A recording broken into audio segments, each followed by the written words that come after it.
The talk is scheduled to last 2.5 hours. There'll be a short break in between before we continue. I now have the pleasure of introducing our expert speaker for today, Professor Dr. Tan Mo-Pin.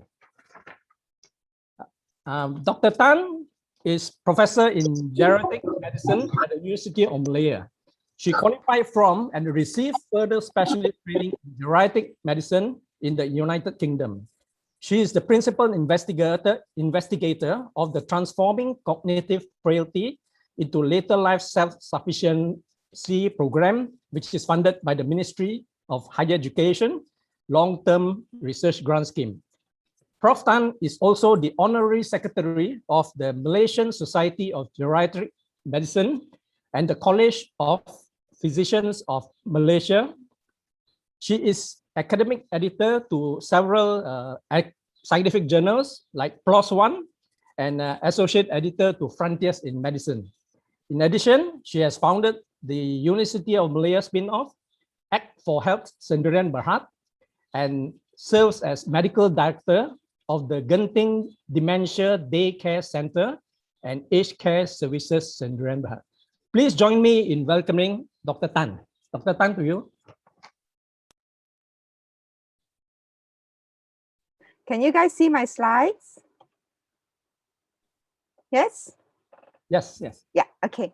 So thank you for that introduction. Yeah, I forget I've done all those things sometimes. They're not important because they're actually part of my job. Yeah, and one of the things I feel very, very guilty about is that while academic achievements are given such high accolades in our society, one of the most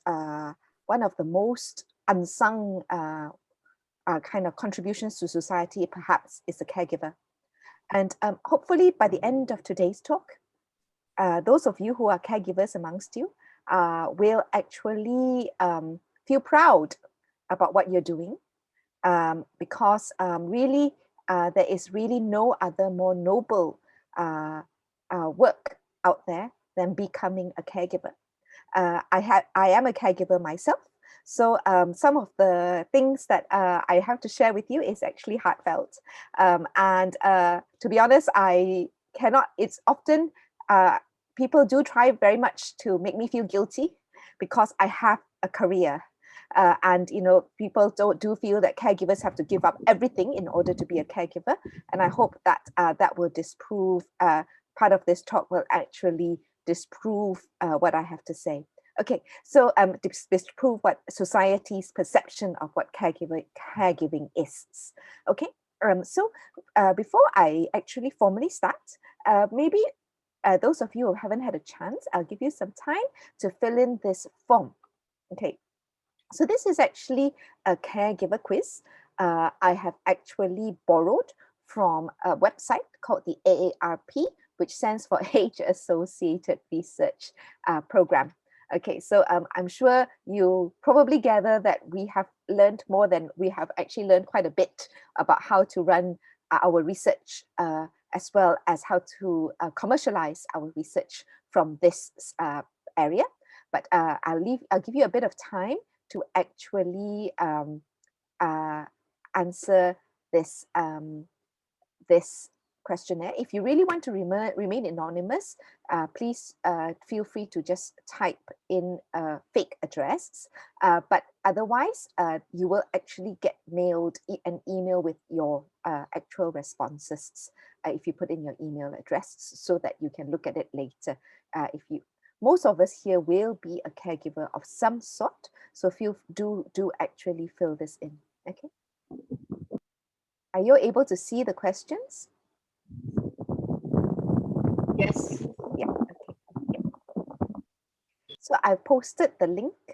I've posted the link in the chat.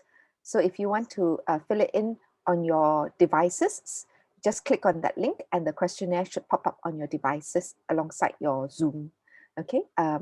Some of you internet might be not so good, so I will also read through the questionnaire so that you can answer it manually. Okay, so I'll start now. So in caring for a loved one, how often do you have the following experiences? So in the following questions, okay, you need to answer either, you need to give it a score between 1 to 7, okay? So 1 being never and 7 being always. So if you're sitting on the fence, then you will answer 4, which is sometimes, or if it's once or twice, then you will give it a score of 2. If it's rarely, then 3.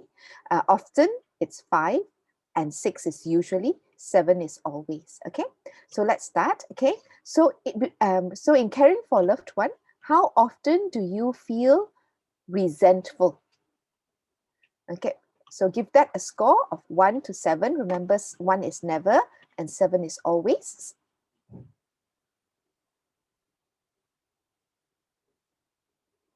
Okay, anyone having any issues with the questionnaire? Everything okay, yeah? Okay, so if you can't manage the questionnaire, just write down your score on a piece of paper.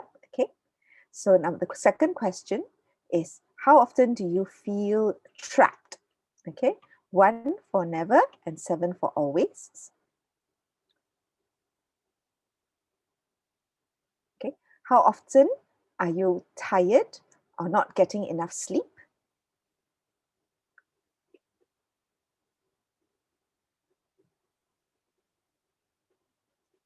So how often do you feel weary? Okay, if you feel weary because you always run the marathon, or if you feel weary because your work is very hard, it doesn't count. It must be from caregiving. Yeah. Okay. So how often do you feel troubled from caregiving? 1 for never, 7 for always. Okay, so give it a score between 1 to 7. How often have you been feeling helpless? Again, score from 1 to 7. Okay. How often have you had poor appetite, or have you been overeating?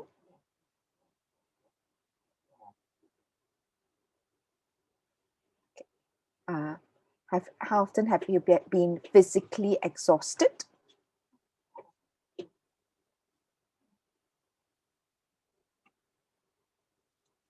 Have you been feeling disillusioned? Have you been feeling useless? Again, give that a score of 1 to 7. Okay. How often have you been feeling utterly drained of feeling?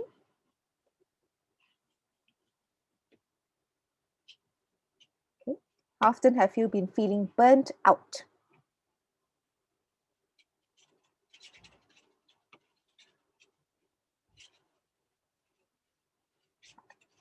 Have you been unhappy? Because have you felt that you've been unhappy?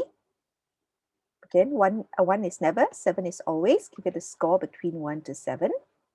Okay, we're nearly done. How often have you been feeling anxious?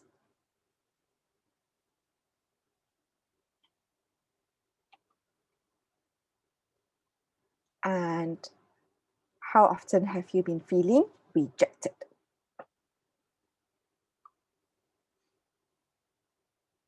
Okay. So once you've filled in all the boxes, check that you filled in all the boxes, okay? Please click submit, and then we see what happens. Okay.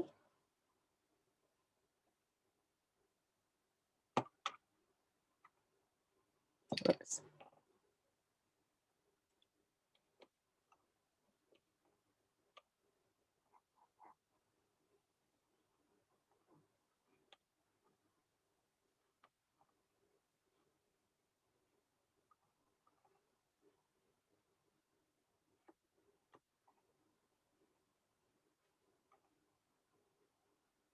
Okay, I've got 14 responses.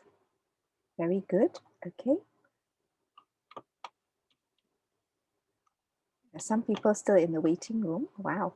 Lots of last minute sign-ups. So last time I asked, there was only 49. Okay. Yeah.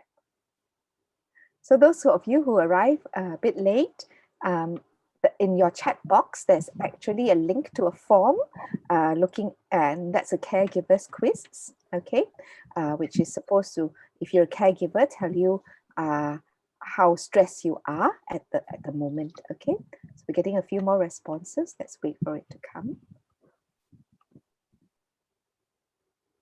Okay.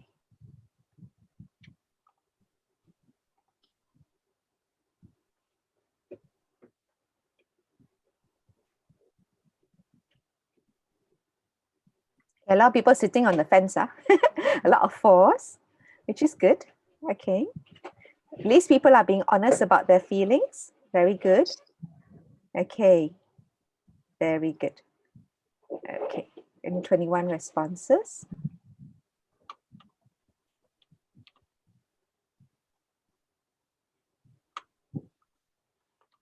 Let's look at our chart.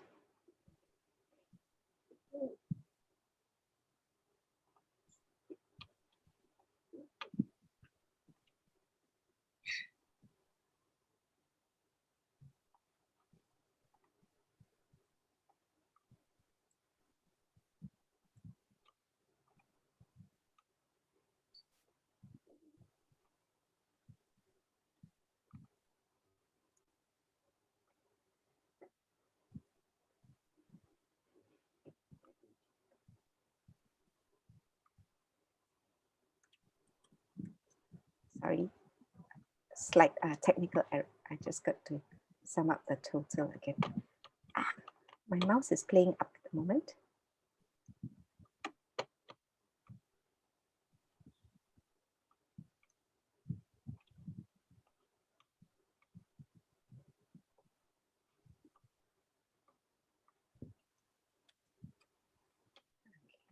Oops.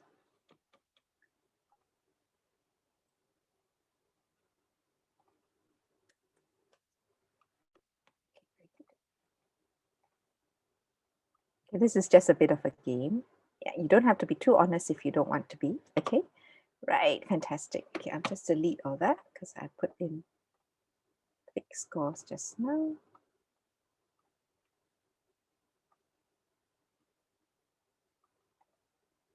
Okay, still a few more scores coming in.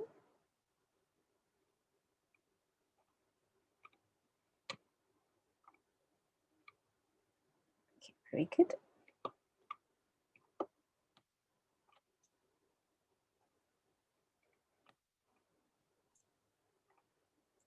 Okay, right. So if you look at our chart, okay, so only one person scored over 90. Oh dear. But most of you scored over 60. Wow, you guys are being very honest, right? Yeah, thank you so much. Because it's not easy being a caregiver in this modern age. And I'm so glad that people are being honest, okay? So this is our results. I'll just present, okay? So what we are finding is that most people do find caregiving hard work, unrewarding, perhaps, a bit of an obligation. And so that this does not, so therefore we have, you are standing true to the current situation, and that most of you are saying, if you have a score over 60, that you actually need some help, you need some support. And if you have a score of over 90, you really, really need help. So I hope GEM Helpline takes note of this, and that you can actually put in some urgent assistance for this brother or sister who scored over 90. But as most people who actually took this quiz scored over 60, I think that we have a problem in hand.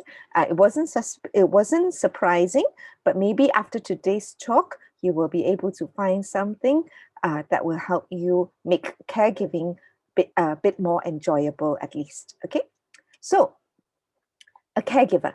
Okay, so a caregiver basically means someone who watches out or provides for another person. So it's very difficult to live this world without ever providing any care nowadays. In the past, of course, the man goes out to work, and men rarely actually provide any care to anyone, and the woman stays at home and provides care to everyone. So, but that kind of traditional model has got to change. It cannot perpetuate because of the way that our society has changed. It is not deterioration of moral values. It is actually simply because older people have had the audacity to grow old. So what happened is that because everybody has a privilege of growing old now, we have far more older people. So more and more caregivers are becoming caregivers for older adults. Okay, so previously most caregivers provide care for a child, and there's an end in sight because the child will leave home and become independent. Others provide child care for an adult with disability. That's can be really tough, but some people have found that a rather rewarding experience to develop attachment to that person with disability, and they actually that person with disability actually becomes a life coach and make them a much more fulfilled and better person. But adults with disability can live for a long time, so it is definitely, those people definitely need to have a medal. But more and more, we are having caregivers who are actually looking after older people. So it is actually a misperception that most caregivers are from the formal sector. The institutional care means the nursing homes, daycare. We have very few daycare facilities at the moment for older adults. They're mainly for children, but hopefully more and more daycare facilities will now pop up for older adults as our kind of foreign domestic worker industry is now possibly on the decline. And then basically the other part that is going to grow is home care for older people, whether full-time living caregivers, those will also be on the decline. But what we'll look at, what we'll probably see more and more of is the part-time home care provider. That means people come in for half an hour a day, to an hour a day, just to provide a bit of assistance to the older adults. Okay, so then you have the informal sector. I would safely say that 95% of care is provided by the informal sector. They don't get paid, and usually it's a family member. Sometimes it's neighbors, and sometimes it's friends. Yeah, I've seen all three. And actually, as our society grows, neighbors and friends, our neighborhood becomes very vital. It takes a village to look after an older person. So the current societal perception that it's a responsibility of the adult children needs to change. Okay, so I just move on. Whoops. Okay, so most caregivers are family, informal caregivers. And I'm sure most of you self-confessed caregivers are family members who are providing informal care to a parent or an older relative. Okay, so so we can do a bit of brainstorming. I see how it works. Okay, so what I'd like people to do is either you put up your hand, okay, and say you want to say something, okay, or type something in the chat box. Okay, why is it that people have to care for their family members? Why do we have to do it? It's like my son. Why? Yeah, he doesn't do it anymore. I wish he would still ask it. But when he was a child, he used to ask why. Yeah, so why do we have to do it? Yeah, why do we have to provide care for people?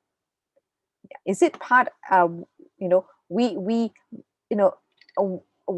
have to look after myself very hard already. Why do I have to also be a family caregiver?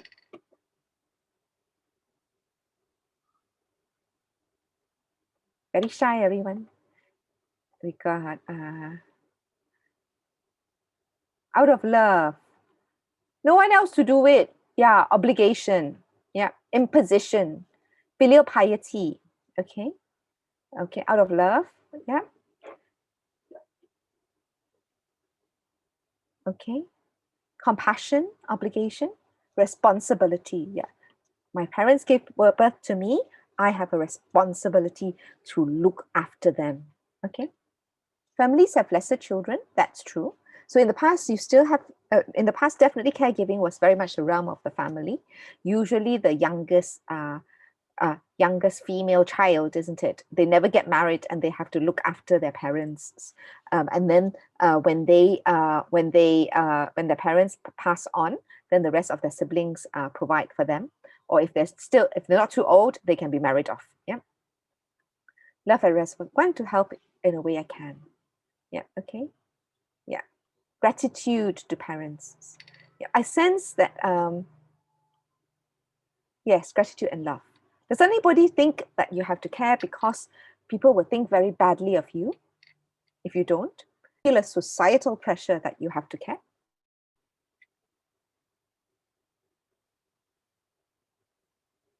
Has anyone ever been told by another more senior family member that it's your responsibility to look after their parents? Yes. Well, I've definitely been told lots of times. But the problem is they tell me not just my parents, I'm the only one, I'm the only one of my clan, of my age in this country. I've got 2 kids, so I have to look after my 2 kids. That's simple, easy, done. And I've got lots of help because I can have paid help and everything. Older people, I've got 2 football fields full of it. So my uncle, my auntie, my grandfather, my great aunt, they all looked after me. Apparently, when I was younger, because it takes a village to raise a child. Now I have to look after them. It's your job. It's your responsibility. Yeah. So I spend all my weekends, my evenings, actually looking out for my family members. Does this ring any bells? Actually, not possible. Yeah. Yes, image. Yeah, societal image. And as a geriatrician,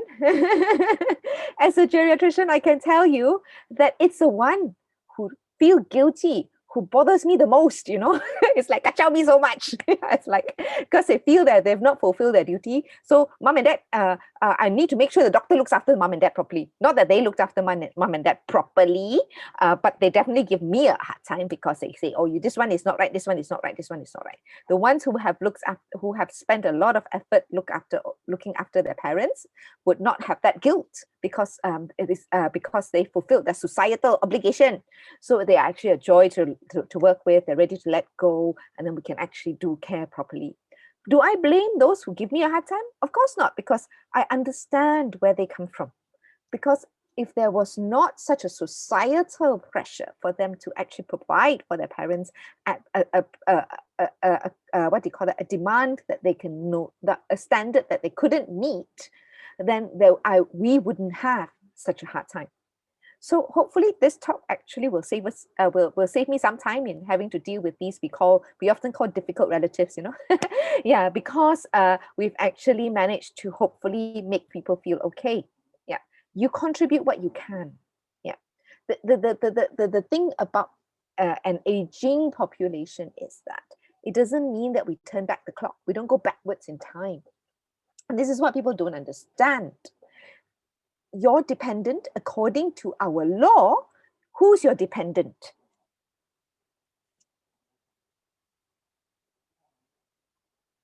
Who is your dependent? It's your child.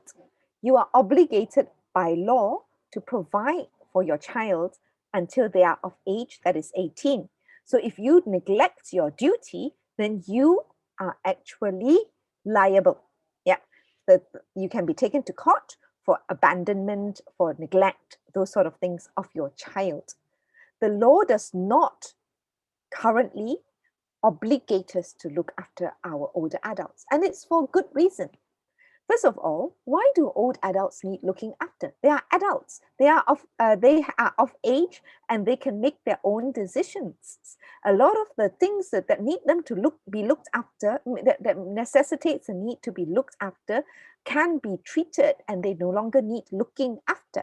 So our society disables because there's an assumption that older people need looking after. So even if they can do something, we must do it for them, because it's filial piety. We need to disable them so that they become dependent on us. One of the hardest things I have is children feeling that they can make decisions for their parents. They can some children feel that they can stop their parents from going out. We disallow them to go somewhere. I was like, huh? How can you disallow another adult from going somewhere? That's called imprisonment. That's against the law. But there's no law to oblige you to look after the older adults, okay? Because the society doesn't work that way. Dependents are children. Older adults are adults. They can make their own decision. But there are certain situations where they become unable to make that decisions. That only applies to a small number of them, not all of them. Okay, so societal perception needs to change, and there should never be an obligation for an adult child to look after their older parents. So if we can put that straight now in amongst this group, then we can move on. Otherwise, it's very, very hard. It's very, very hard. Yeah. So no obligation means you do it out of love. And it becomes a rewarding experience. Yeah. And you do it much better when you know that. You do it because not because you have to, but because you want to. Yeah. So, I'm sure you're all, when in your workplace, if your employer said, do this, you're like, no, I don't want to. I want to try. I want to bangkang. I want to say lots of things. But if your employer says, oh, we need to find a way to solve this problem, what do you think? And you came up with a suggestion, then you become very, what do you call that? Invested in that project, and then you will do it properly. Exactly the same psychological process needs to go on with our society, such that it doesn't become an obligation of the adult child.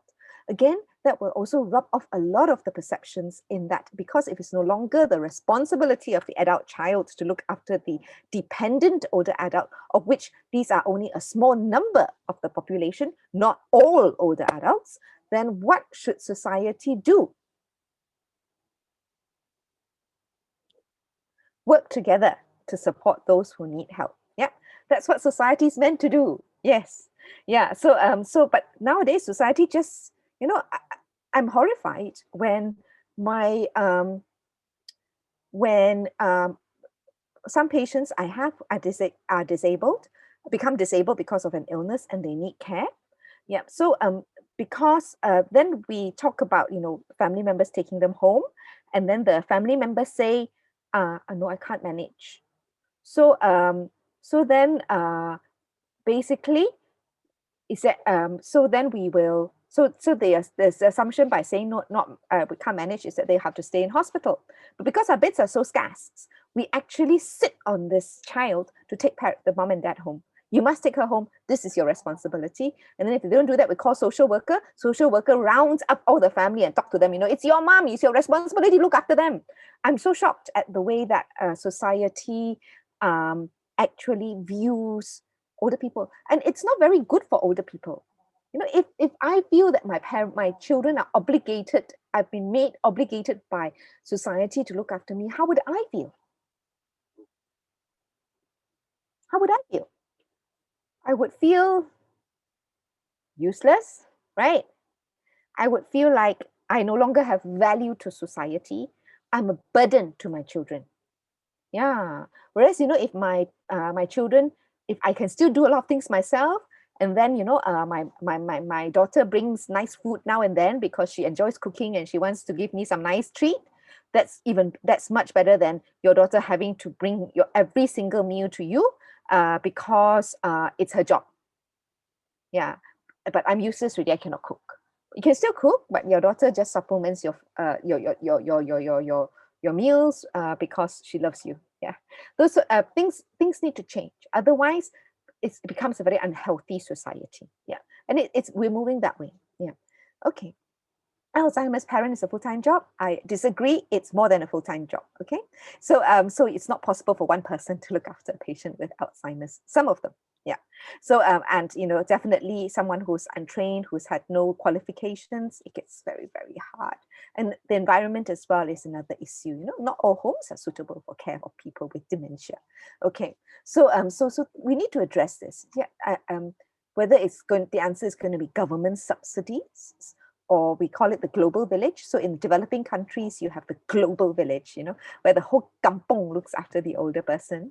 Malaysia is going to probably revert to a hybrid version. Yeah, so the rich people can actually pay, and then the very poor people, the government will actually buy their time off work by giving them an allowance, and the people in the middle will actually use volunteers and things like that to help them. So I think Malaysia is moving towards that kind of model. Okay. Okay, so okay, so can we have more audience participation now? Okay, what are the stresses for the caregivers? So we touched on them before. Okay, so so as a caregiver, what really stresses you out?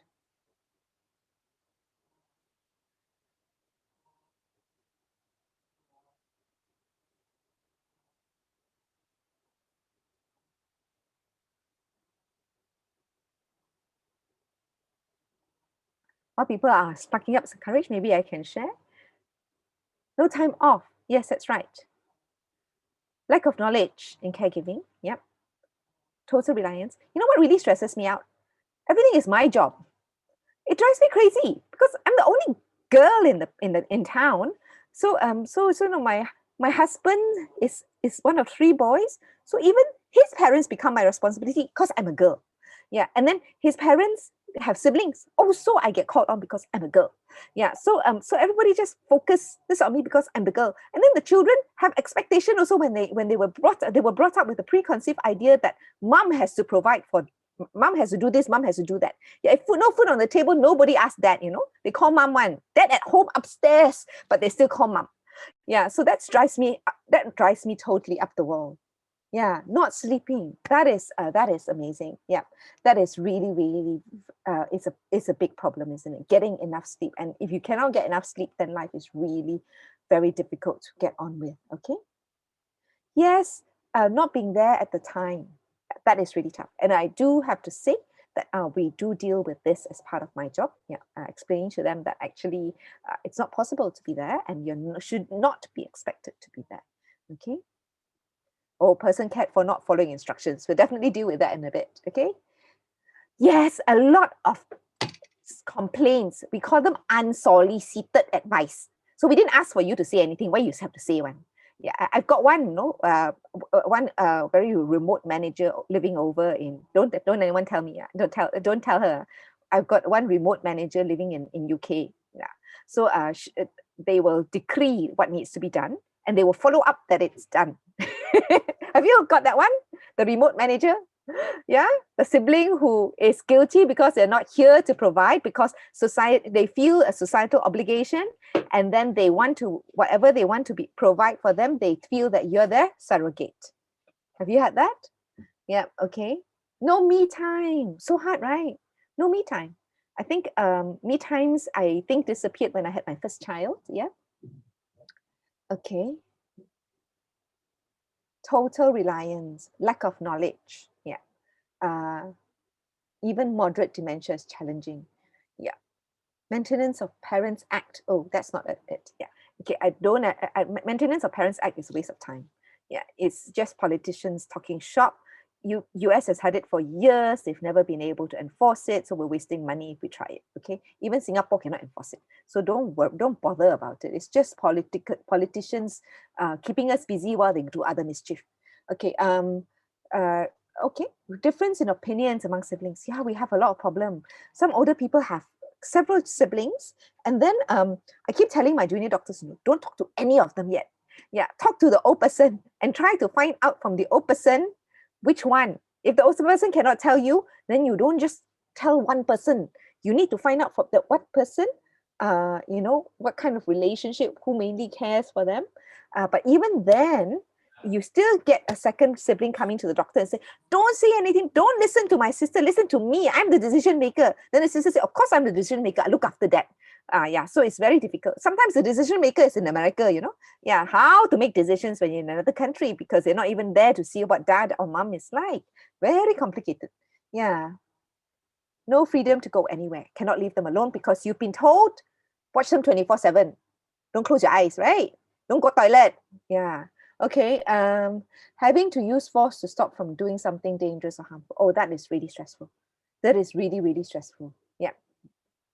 So thanks so much for your very open sharing. Okay. So we'll deal with as many of these problems as possible in the subsequent slides. Okay. So what do stressed caregivers do? Huh?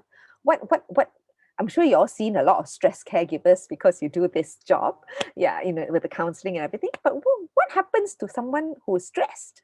What do they do?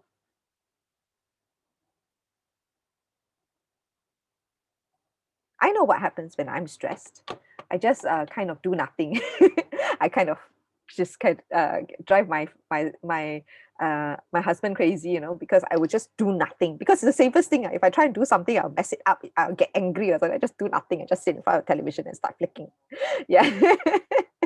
The safest mode, you know. Yeah, take it out on the remote control. Yeah, so the button on the television went off the other day. My husband said, "Oh, it must be you." Okay, irritable. That's right. Get very angry. Yeah. Oh, you already have solutions. That's that one. That's self care. Really, just gardening, meditating, walk away. Can't sleep, easily angry.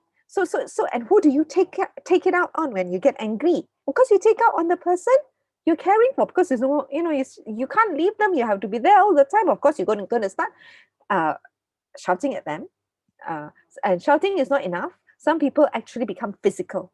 I'm so naughty. I don't know what to do. I beat him. And they don't. I mean, quite honestly, I don't know how you feel in this group, but quite honestly, some people have no realization that it is not right to actually hit another person. So and you know, that's what happens when we were young. You know, our parents hit us, so they actually think that they're going to actually correct the behavior of the older person by beating them. Yeah. Okay. Some of them to bit. Yeah. But just taking it out on them. Okay. Or what happens is, if they're too stressed, they get depressed, then they neglect them. Okay. So they don't provide for them. The older person becomes malnourished. They get pressure sores. So because they just can't cope anymore. So I could just imagine me being neglectful or just watching television all the time, right?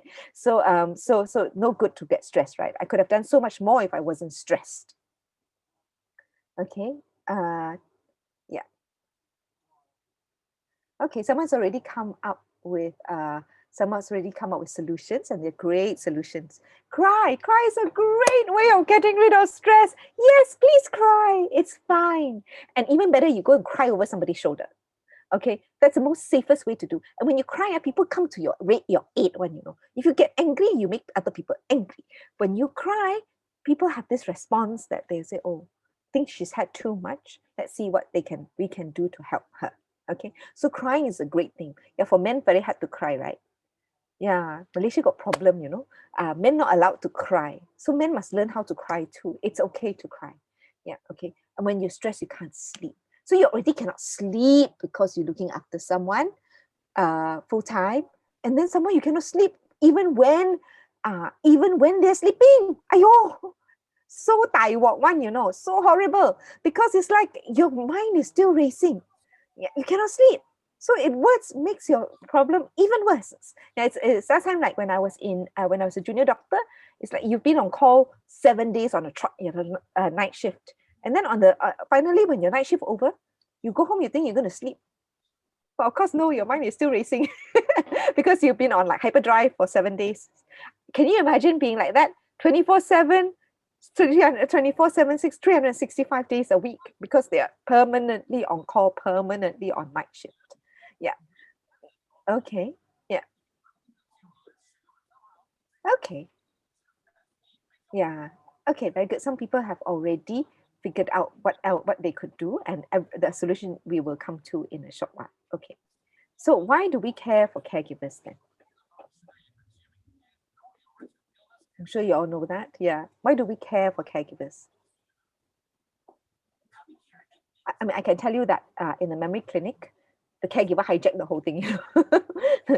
It's not about the older person with dementia anymore. You know, it's about the caregiver. You know, they need to understand the disease process. They need to understand how to take a break. They need to understand why the behavior is like that, and they need to understand how to manage the behavior. So then it becomes the caregiver. The caregiver is the patient. It's not the patient. You know, the patient's fine. Yeah, so the patient is in a, you know, the nice little world, you know, they're well looked after and everything. The caregiver is like yeah, sometimes you cannot tell the difference. Sometimes, you know, you have the young old looking after the old, and then the caregiver looks so haggard, but the actual dementia patient looks properly prim and proper and everything. Yeah, so that is so that is what we usually often encounter, actually. Yeah, so why do we have to care for them? Yes, You have to look after yourself before you can look after other people. So if the caregiver falls sick, I'm in big trouble, right? So it's like one of the reason why my patients end up in hospital is because the caregiver has fallen sick. Because there's no one to care for that older person, and the only place to go to is the hospital now. So because what do you do with that older person, right? If there's no one to care for them. Yeah. And then the caregiver doesn't recover, then we are in deep trouble. Yeah. So we have to wait, find another caregiver. Yeah. And then so we must look after the caregiver so that doesn't happen. Yeah. Yes, so the caregiver is less productive if they can't function.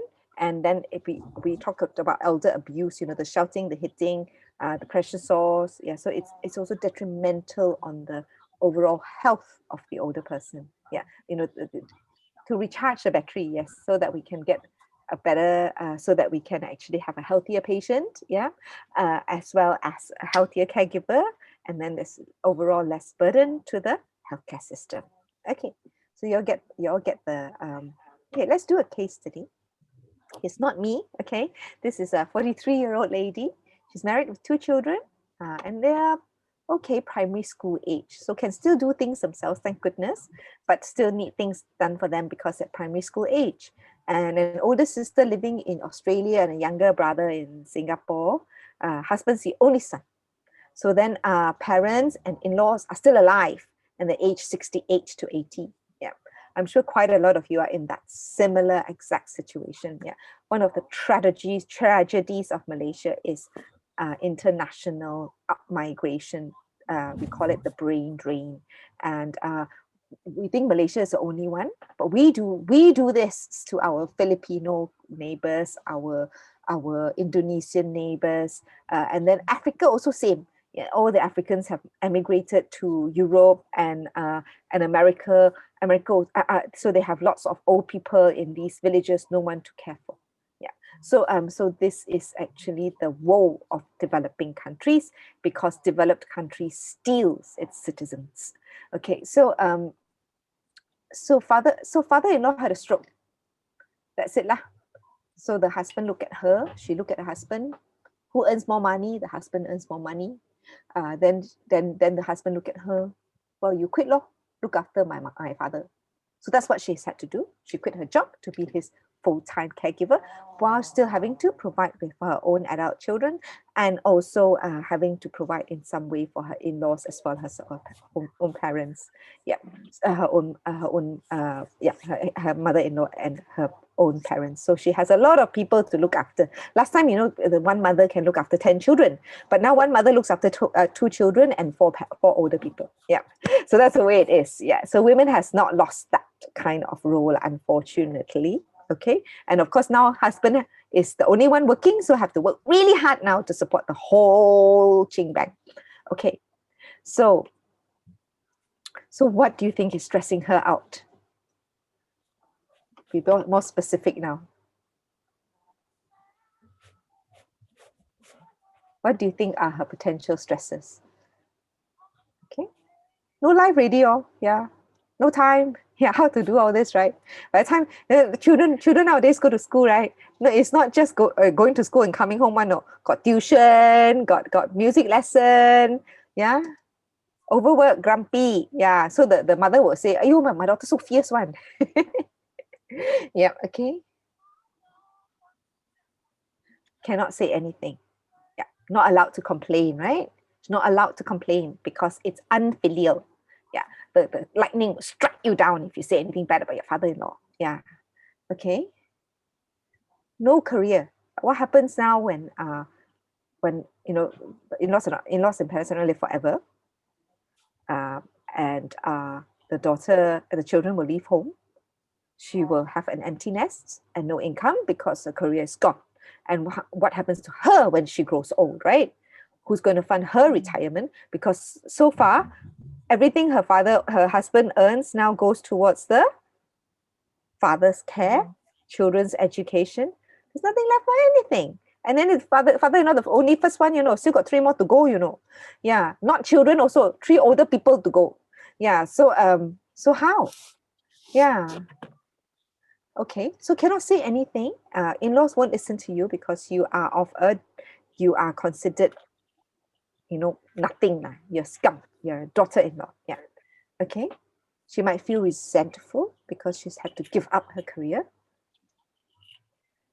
You don't die, oh, that sounds a bit serious, a bit morbid. Maybe I talk to you later, yeah. Okay, but I think it is literally, you feel like that, right? Yeah, that, I die before him because it's so stressful. And yeah, you do worry that if it gets too much, what happens when she jumps off the bridge? Suddenly, all these people have no one to look after. Yeah. The children are neglected. Yeah, the children are neglected, and then she can't. And the having the father-in-law around her all the time, will interfere with her child caring. Yeah, and then so she can't bring her children up the way she would want to bring up her children, and all that has to come into play, isn't it? Yeah. So what often happens when you have grandparents on the scene is that the grandparent takes the what do you call that, paternalistic role, and then makes all the decisions, and then the children, the mother is not respected. Yeah. Yes. Okay, great. So there are a lot of issues. Okay, so how do caregivers look after themselves? Okay, this is not brainstorming. I'm going to start talking now. Okay, this is the meaty bit of the talk. Okay, so I will give you 10 tips, but this is not exhaustive because there will be lots of other ways of looking after yourself. So here are my 10 tips. Okay, get enough sleep. I know you say, you just told me not enough sleep. Getting enough sleep is harder than you think. I know, but there are ways. If you really reflect on it, there are ways where you can snatch a bit more. Okay, so exercise. I know it's like, cannot sleep already, asking me to exercise. We'll come to that later, okay? Yeah, learn to say no. Okay, now you realize what I mean, right? Okay, ask for help and accept help. Because a lot of times you're so caught in the moment that, even if people offer help, no need. Because why? Because you just, to take someone's help, you have to do a bit more work to prepare the house or clean the house up before someone comes in, the kind of thing. So you rather not, because you're so stressed already. Yeah, so you need to go and get trained. Are you also busy already? No sleep, have to go get training? We'll come to that in a bit, okay? And then you need to learn about the illness. Yeah, no sleep already, still have to read a book. Yes, you have to read a book, okay? Sometimes you make time to save time, okay? And plan. Oh, not enough sleep, still have to plan. Yes, be one step ahead. Because this is how you're going to get your sleep. Yeah, be one step ahead, and have realistic expectations. Yeah, if you have no sleep, why are you cleaning the house? Go sleep first. House can wait. House not going anywhere. Okay, talk about it. Yeah, talk about it with people. Talk about it with the person you're caring for. Yeah, because they might not know. Yeah, don't feel that you cannot say anything. Even if it's your father-in-law, if you tell him, he might understand.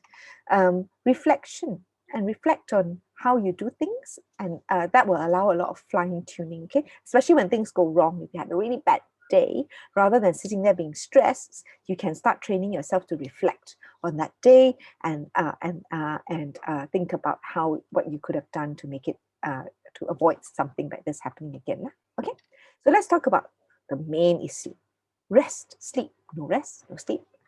How to survive, right? So you have to be like a dog with a bone, you have to be like, I know, I have 3 dogs. When we give them food, I know I'm so busy really, why I go and find 3 dogs, but honestly, they've been the best blessings, okay? Because dogs look after old people too, they keep them occupied. So, and then they really calm down their tempers. Okay, sorry, that's a demonstration of a dog because my daughter just walked past. Okay, but but dogs keep them busy, dogs keep them company, so it gives you time. I know you have to spend time feeding the dog, but this is what I mean. You put in time to save time. Yeah. Okay, so guard your rest and your sleep jealously. Yeah. Make it very clear to the person you're looking after and to everybody else around you that this is my sleep time.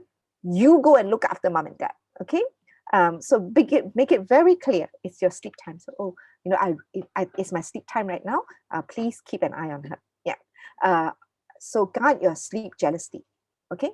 And sometimes there's really nobody lah. Yeah. If you haven't slept there's no need to wash the dishes yet. Okay, the dishes can wait. Yeah, the dishes can wait. Housework can wait. Sleep first, because if you sleep first, next time you can do the housework in half the time because you have more energy. Okay, and then the other thing is that I know some Alzheimer's disease patients, people tell me they really don't sleep. Yeah, and I have to admit that one you cannot do on your own. I really cannot do on your own. So but most of the time, people, the person you care for does sleep. Yeah, or watch television. Okay, so don't be so strict. Let them, when they're watching television and their attention is on the screen, you sleep. Or when they're sleeping, you sleep. Okay, don't, because the temptation is when they're sleeping, you feel you must go to the bank, you must do this, you must do that. Sleep first.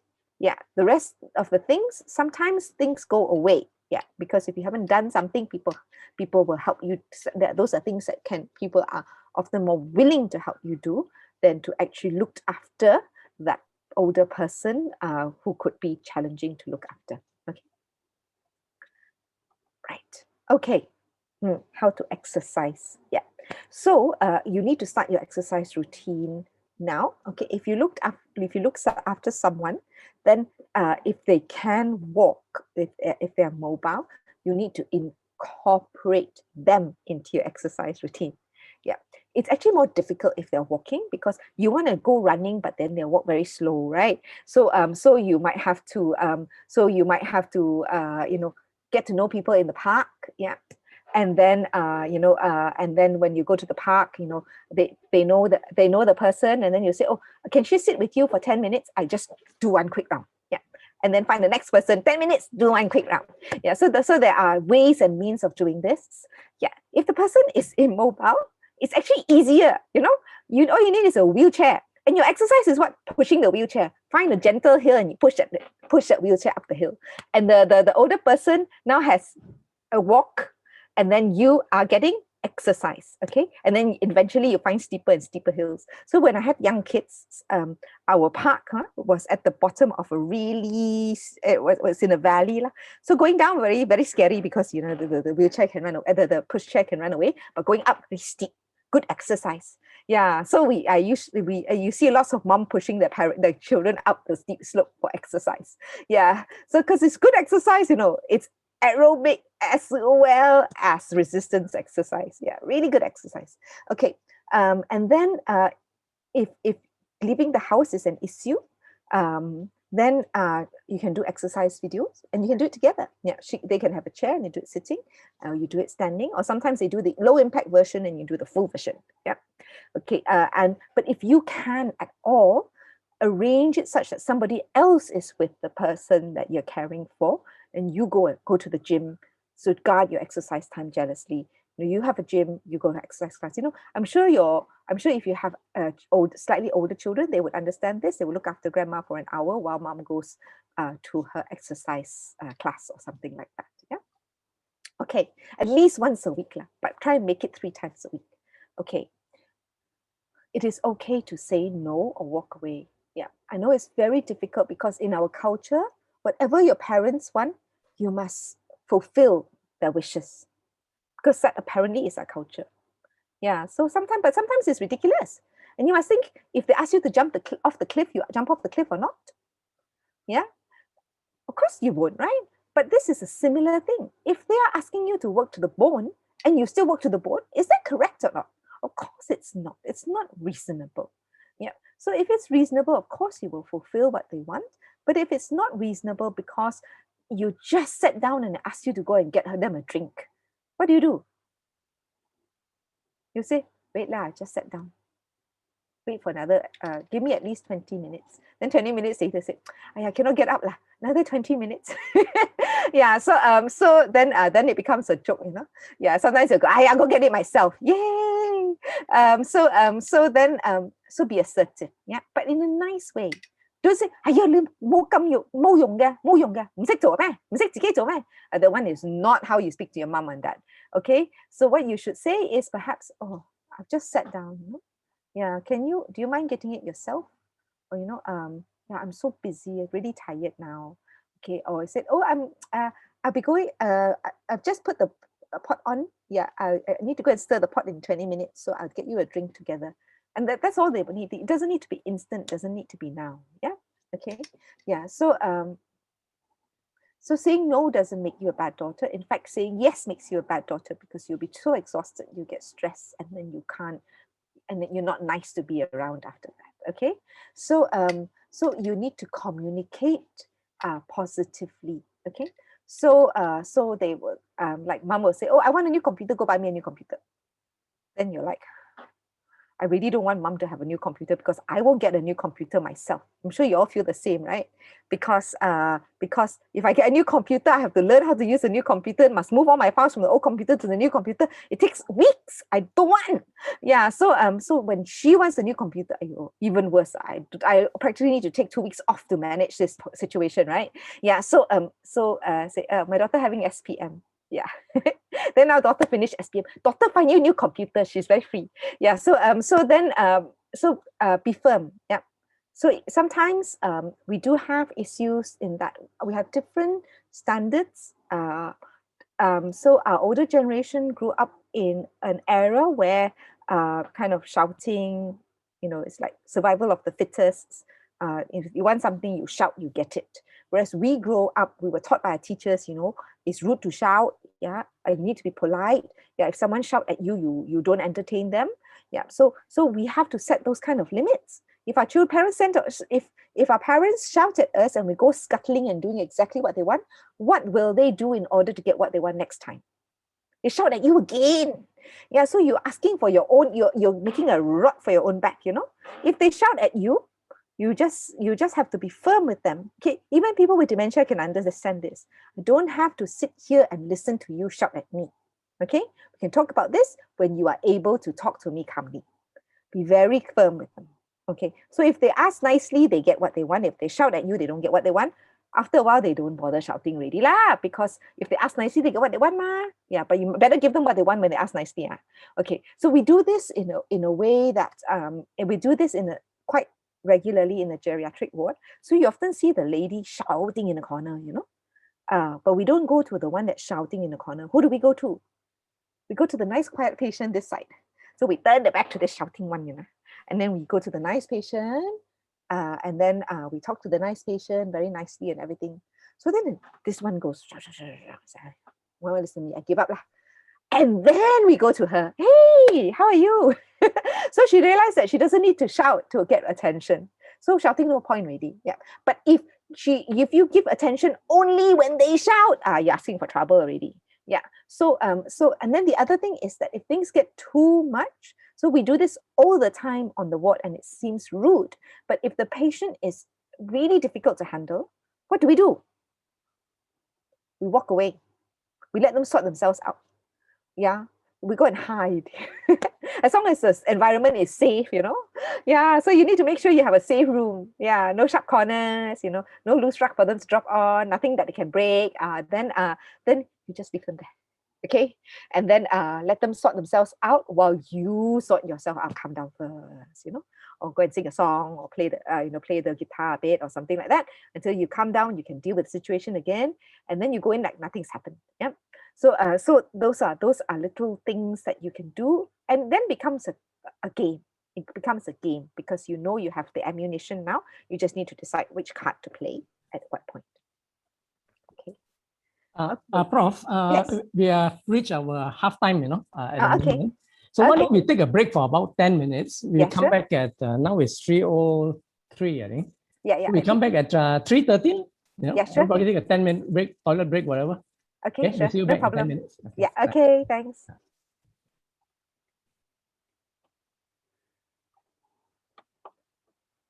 Is it okay so far, brother?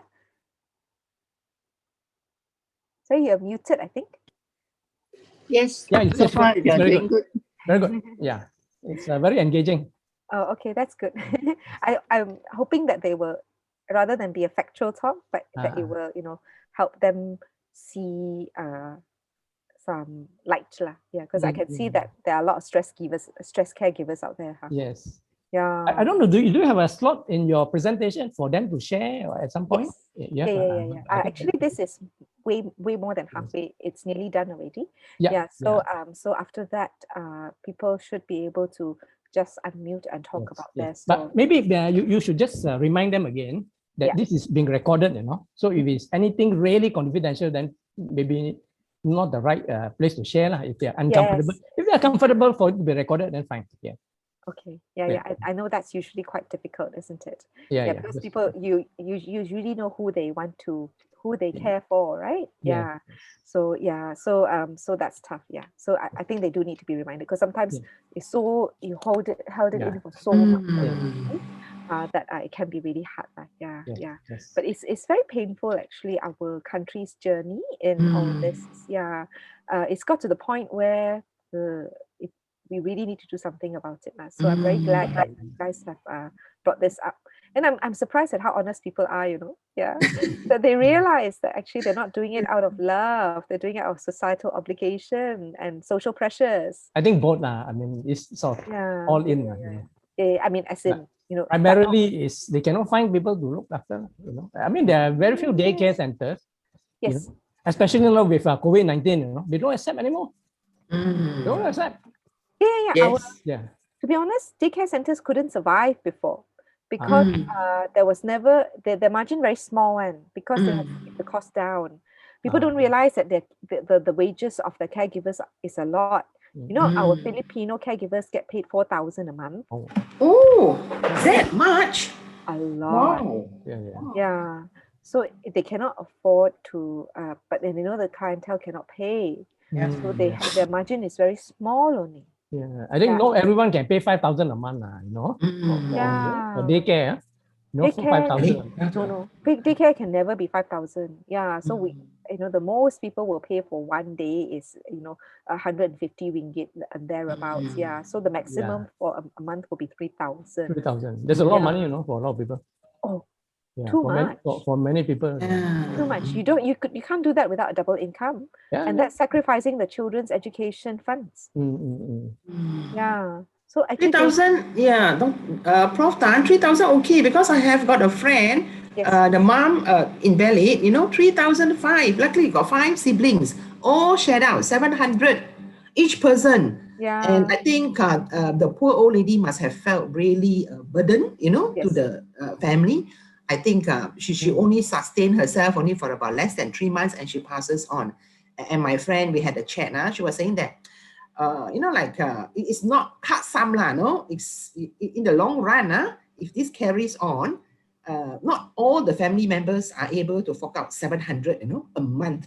Yeah. So the mother was with them for about 2.5, so she passes on. So it's like a relief lah, no, for the family lah, in that sense lah. Yeah. Daycare can only function if it's heavily subsidized by NGO or government. But people cannot see it, you know. People cannot see it. And, you know, rather than pay people caregivers allowance, which, you know, at the moment they're asking people to stop work and pay them allowance, you know, to look after their parents. Is it? We kind of suggest that's a really silly thing to do, because you're losing people from the workforce. I mean, it's good because the older person gets a one-to-one, but it's not good because you're losing people from the workforce. You need to not pay people to stop work. You need to pay. And then no payment exchanges hands. You pay the private daycare provider a certain sum, and then they make up the difference by charging the what do you call that, the children. So then the children can stay at work. And then that will not put them into poverty, because when you give up work, look after your parents, no income, total poverty. Because the subsidies are only very small. Some of them live on, like, because I think the caregivers nowadays, they've increased the amount they give to older people to 450, and then the caregiver gets another about similar, so about 900 a month they live on, the whole family. Okay. It's really low. Very. below poverty.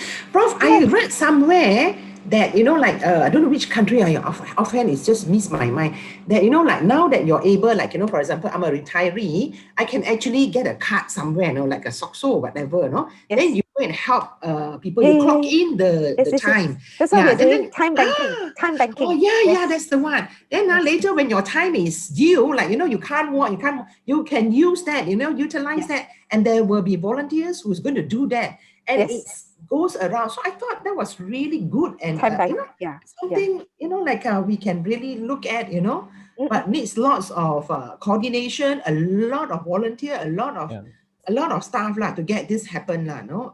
Not easy, but no. I think Malaysia should move in that. Yes, and it should never be provided by the government, things like that. Yeah, bank should actually be a social enterprise. Yeah. So someone needs to set it up. Yeah. The other thing is this burden normally falls on the females in the family. You know? Totally, you know. They won't allow the son to touch them. Yes. They're mortified. Unless no choice lah. Like myself, I and my sister only two. So no choice lah. I have to take care. Oh, okay. Yeah. They won't allow the son to touch them. Yeah. Has to be the daughter-in-law. Yeah, usually. Yeah. It's quite sad, right? The perception. But it's changing very fast because nowadays the women are also more brave to say no. Yeah. So your parents. Your mom and dad, they brought you up, not me. Yeah. I've had to say that to my husband at some point because it was getting too much, you know? Yeah. It is. You don't want to take a break? I'm enjoying this chat. But maybe you need a break. Yeah, you want to go off? Yeah. Yeah, maybe you need a break. Okay. Okay, you better go and get your break. Be back in 3 minutes. Yeah. Okay, it's 3:13 now. Welcome back, everybody. Prof Tan, I think there was somebody who raised a hand just now. Maybe a question. You mind if we take his question? Yeah, sure. Mo Si Leong, I think. Please unmute and speak. Yeah. Hi, Prof. I was just about to say that time backing thing you were saying, and one of the other person is. I think there's really a great way of helping the older generations, and it's like paying back, and it's like a blood donation where you get a credit for it, and in future if you need it, it's really giving back to society, and at the same time you get that help you need when you need it. I think, is there any way Malaysia is doing, or any organization are really doing it? Not that I'm aware of. I'm not surprised if some people have already thought about starting it, but I was just sharing that I don't think the government can be relied upon or should be asked to do this, because you know what, any project that the government attempts to start, it just ends up being too expensive and very poorly coordinated. They're really, really bad at doing projects. And so what this needs to function as a social enterprise.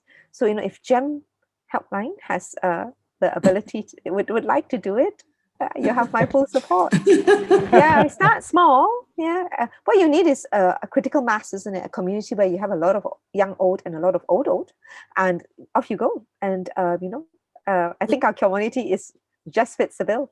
Yeah, setting an example to other communities, and then they spin off from small to big and join up. That's right. And probably the government will see the benefit of it, because you save a lot of resources. The government doesn't need to see anything. Yeah, it's best they stay away. Yeah, so sad.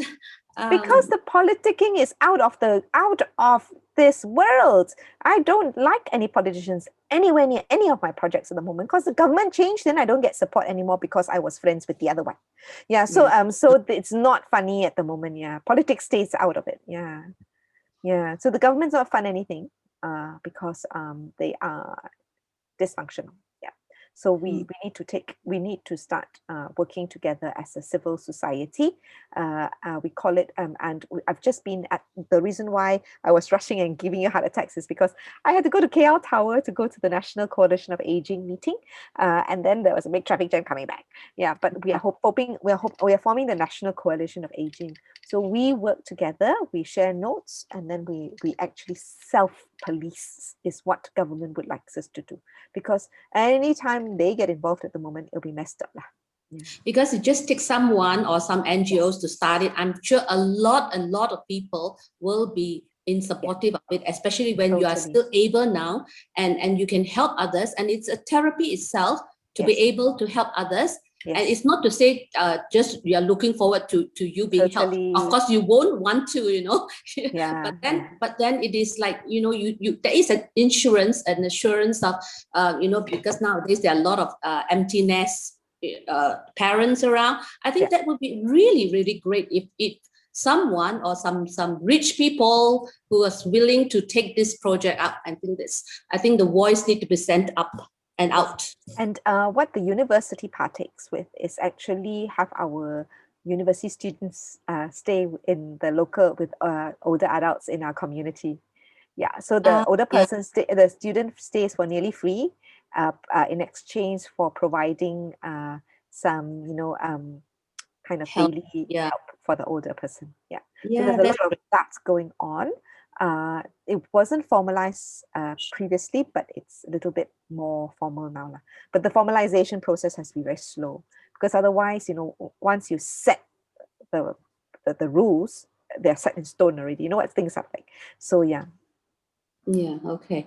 Yeah, great. So I think there are efforts, because what we needed was a critical mass, isn't it? Yeah. So, yes. Yeah. Okay, great. Thank you. Great. So let's carry on. Okay. So so this one is very important. Yes, I hinted that a lot of caregivers feel they can't ask for help. In fact, you know, we never see the ones who ask for help because they've solved the problem already. Yeah. So we all know we are going to be caregivers one day. Very few of us will escape this. So it's important to share notes with your friends, to provide help to them when they need it, because help will come your way when you need it. Yeah, so it's time banking in itself. Yeah, so basically, you need to identify people who could help you, who living around you, and those should be your friends, your family members, you know, and most of them are willing to help, because why? Because one day they might need your help, and if they're able to, they would try and help. Okay, and ask very clearly. So you need to be very specific. Yeah, you don't just say, "Oh, I'm so tired. Nobody helps me," one, and everybody runs away. You know, so negative. All this negative energy goes out. Everybody goes and hide. Yeah.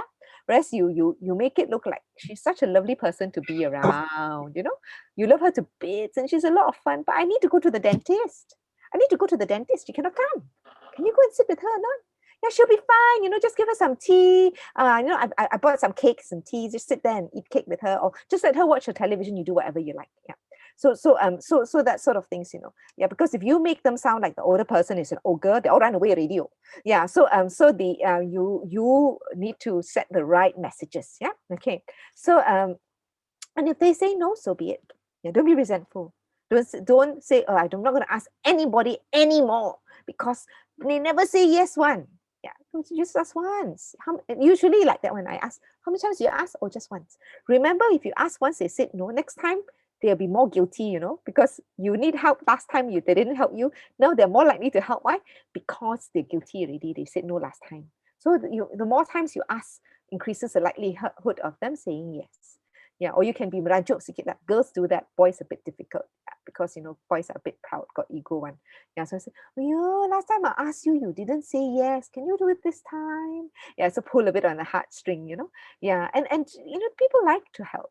It's just you need to tell them how. Yeah, and you need to make it look like their help was needed, and that they're very welcome, and you know, so after they help also, you must make it, you know, you give them gifts, but not big gifts to make them embarrassed, like you know, if you've got some nice mangoes from your trees, just give them a couple of mangoes. "Oh, thank you so much, you know, please have this," you know, or you've already bought some nice kind of delicacies from the market when you went marketing, and leave it there for them, that kind of thing. Yeah, so that and then tell them how much they will appreciate it. "Ayo, you know, you have no idea. You know, I really needed to go to the dentist. Oh, I feel so much better now." Yeah, that kind of thing. Yeah. Okay. So it is a learned skill, and it's not in our nature, but we need to ask for help. Okay, don't think my parents, my responsibility, I suffer alone. No, it's not like that. Okay, and they don't mind, because a lot of them knows they will need your help when the time comes. So they'll ask you. So you must be willing to give back. Okay. Okay, so training. Training is probably one of the most effective things in helping you deal with stress. So our main problem with our caregivers is that they are so busy caregiving, they cannot attend training. So it becomes like a vicious cycle, you know. You don't know how to care, but you can't come and learn how to care. Yeah, so then you become more stressed, and the more stressed you are, the less time you have to learn how to care, and then it just downward spiral. Okay, so we actually, what we tend to do in the geriatric ward is to provide the training the minute they leave hospital. Of course, it's not the model to abide by anymore, but that's just a model we inherited, because last time the older person fall sick, come in, then when they go out they're more disabled than when they come in, so we have to train the family members how to look after them. But of course nowadays it's not like that anymore, and what we lack is our training in the community for people who look after older people. And again, we can't expect the government to provide this. We need the informal sector, the NGO sector, to also come forward. And training is something you can pay for. It's much cheaper than care. You can pay. I'm sure if it was available, people can pay 200 ringgit for a course on how to look after. They just need to see why they need to pay this money. Okay, so this and there's even if you don't have time to attend training, there are online materials, and purposely these we tend to make the universities tend to make these 3-minute videos now, so that people who are busy caregivers, at least they have 3 minutes, they can learn how to look after one thing, and then tomorrow learn how to do the next thing. Yeah, so but for the geriatric unit, we actually run a caregiver training course every year, and the Alzheimer's Disease Foundation also run caregiver training courses. So if you're wondering where to go to, of course, because we're government service, we only work weekdays, so the geriatrics unit course is only once a year, weekdays in October. Alzheimer's Disease Foundation is run by volunteers, so that it always happens over weekends. So if you're a weekend person, then you will go there. And for the Alzheimer's Disease Foundation, they actually allow you to bring your the older person you care for there and sit there with you. Yeah, so that's the added advantage. But of course, there's never enough courses going around. So anyone who wants to start a course, would be willing to try and support you in doing that. Okay, so so this is an example of a short video that you can easily get off the YouTube.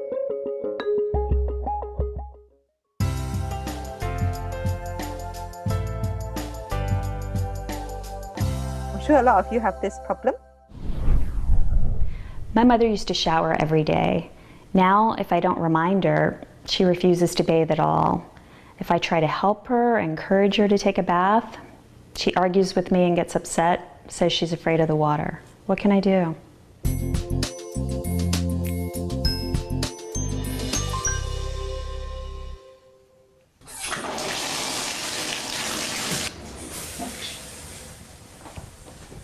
Mom, it's 8 a.m., time for your shower.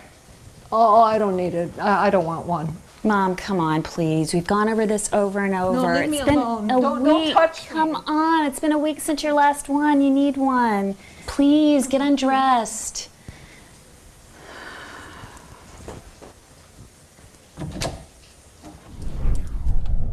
A person with dementia will often refuse, withdraw, or fight during a bath or shower. When you're helping someone to bathe, it's important to be sensitive and tactful and to respect their dignity. Remember, washing is a personal and private activity. Bathing can be scary for patients as dementia progresses.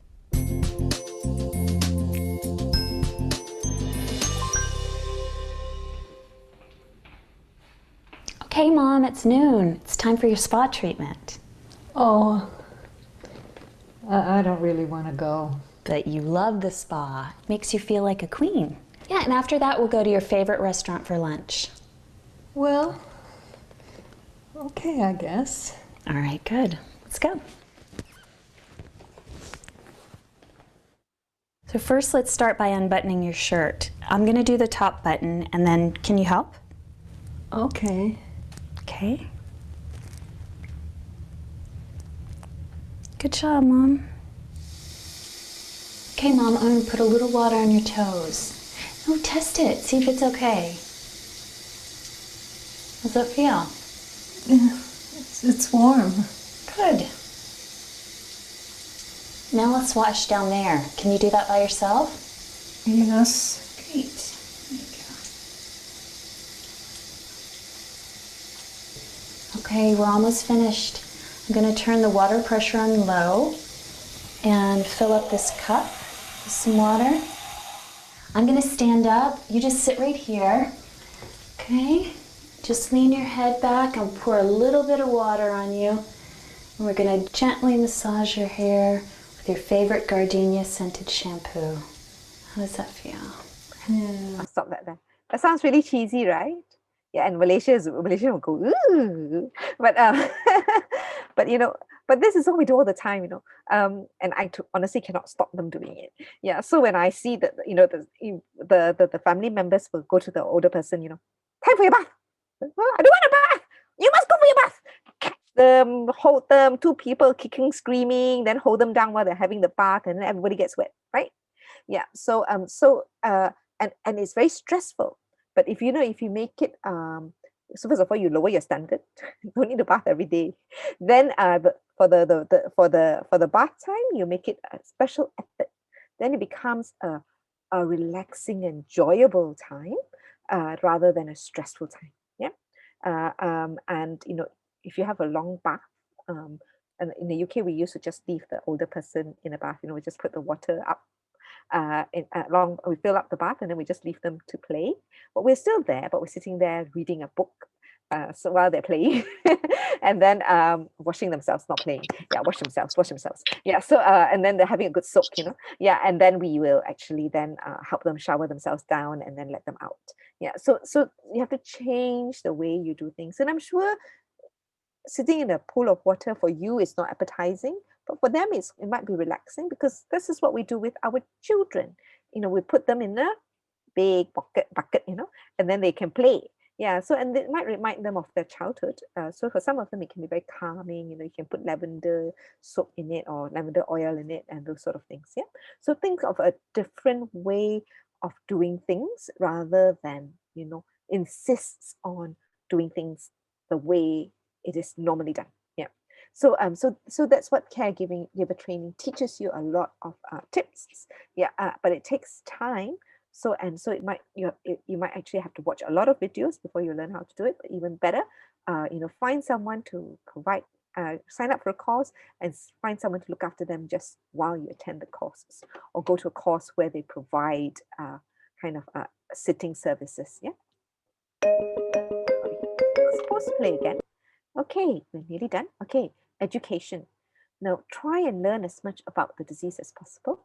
Ask your doctor questions and ask them for resources that you can go to find out more about the diseases. Why? Because you then understand why they behave the way they do, and then you know what to expect. Because a lot of times we can't see what's happening next, and that's the anxiety of not knowing what's going to happen tomorrow that's making us very stressed. Because if they're already like this now, what if they get worse, right? Yeah. Whereas for people with dementia, we can often tell the caregivers, actually this is just a phase. The phase will go, so this will end. Yeah. So if you know that things will change, then it's not so bad. The other thing, you know, the more you know about the disease, the more you know how to treat it and what's the best treatment for it. And then the point is that you can then find support groups, you know, you can find that you can go to. Yeah, so where they can actually share notes. You can find, you know, if it was a stroke, there's actually the National Association of Stroke, and they can get physiotherapy. And kid you not, sometimes we get patients who come in for some other reason after a stroke, and someone's forgotten that after a stroke needs rehabilitation. So then they got sent home without rehabilitation, and when they come in, we can rehabilitate them to the point where they can walk home. So then if they can do things for themselves, then your need for caregiving, your need to provide care, then goes down, and they feel more self-fulfilled, they feel more in control, then also the difficult behavior also goes down. Yeah. So it's important to learn more about the illness and what we can do for the illness, so that you are one step ahead. Yeah, because knowing what happens next is the only problem. So if you know that someone's got dementia, they potentially will need more care, then you need to be one step ahead. Where would you go for more care? Yeah, especially if finances are the issue, you need to start looking at where you can go for, make sure you get all the benefits you can. There are benefits for caregivers of dementia, and go for and even if you can't get funding from the government, there are actually charitable bodies who will actually you can turn to for aids. Yeah, so get all this information ready so you're one step ahead.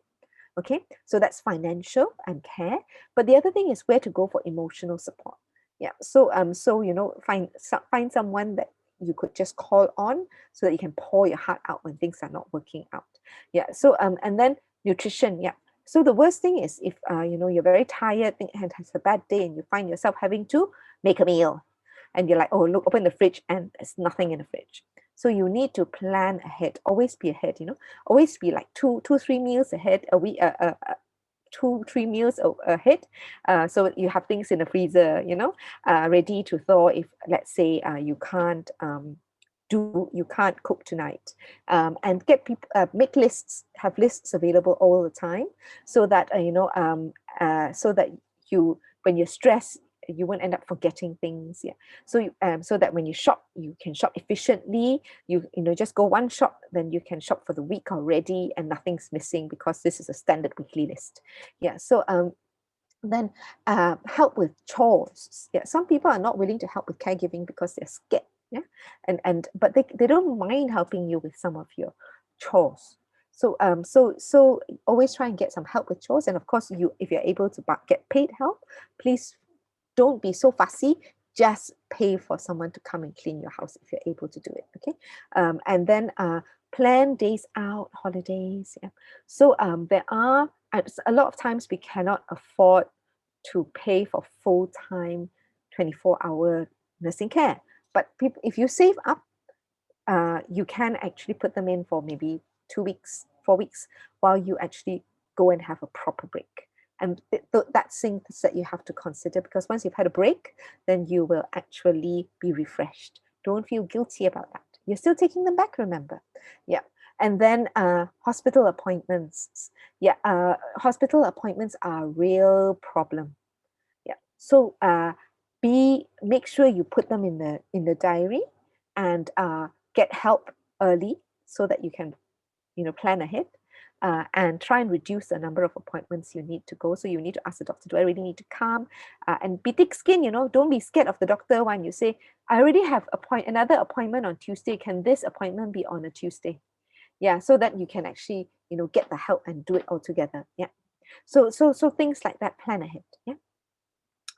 This is very important. Realistic expectations. Okay. So like you have to be realistic. You don't expect that person you're caring for to have your own standards.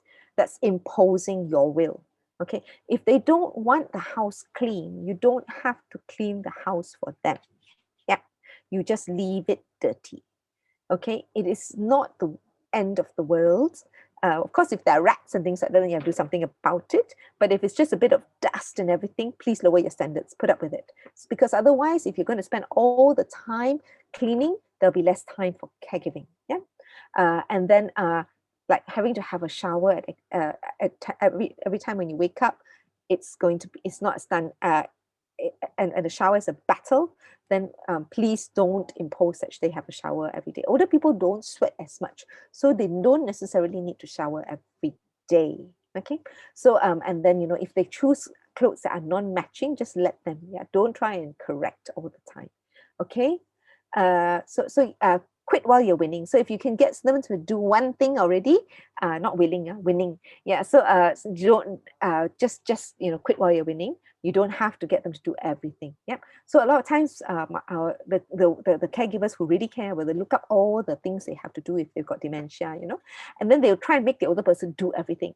Yeah, but of course, then it becomes a constant battle. So what you need to do is, if you've achieved this, be happy with it. Okay, don't be too ambitious. Okay, it's okay to cheat. You don't have to make bird's nest and chicken soup every day. Yeah, okay to take away sometimes. Yeah, outside food, not so good, but never mind. At least you get some rest, okay? And then the other thing that we have is a lot of times paid caregivers won't stay. Why? Because they cannot meet up to your very high standards, So remember, caregivers, they care as a profession. They have their ways of doing things. And as long as the older person's safe, you don't look, okay? Just let them do it their way. Don't try and make them don't try and complain all the time. Show them appreciation, because if they are happy and they stay, your life is much easier. Okay, don't have to watch them every hour of the day. Okay, and talk to people. Okay, so this is a forum where you can open up. Okay, so I will actually stop after this so that people who feel that they want to share experience, please do so. But remember that this is recorded, yeah. So don't share things that are too personal, and if you don't want other people to hear, please don't. Type your sharing in the text box, in the chat box, and we will answer separately lah. Okay. There are support groups. You can form your own support group. There's a GEM helpline, of course, and feel free to express how you feel. Okay, because some of the things that we have, my difficulty in clinic is that the caregiver cannot say anything bad against the older person. So the older person doesn't know this is how they feel. And then I also don't know, even if I manage to remove the older person, they also cannot tell me anything. Yeah, please be honest with them. They need to know how you feel. So because otherwise they will continue doing what they're doing, because they don't know that it upsets you. Yeah, and keep a diary. Keep a diary, because even if you can't tell anybody anything, at least when you write it down the diary, it's downloaded. Okay, and then but write positive things, gratitude things, as well as downloading your negative experiences onto the diary. Okay, so and finally, reflect so that you can learn from mistakes. Be willing to admit mistakes. Okay? One of the problems we have in our culture is that when something goes wrong, we try and blame someone else. What you need to do is, blame is not the point, but to look at what happened and could I have done anything differently.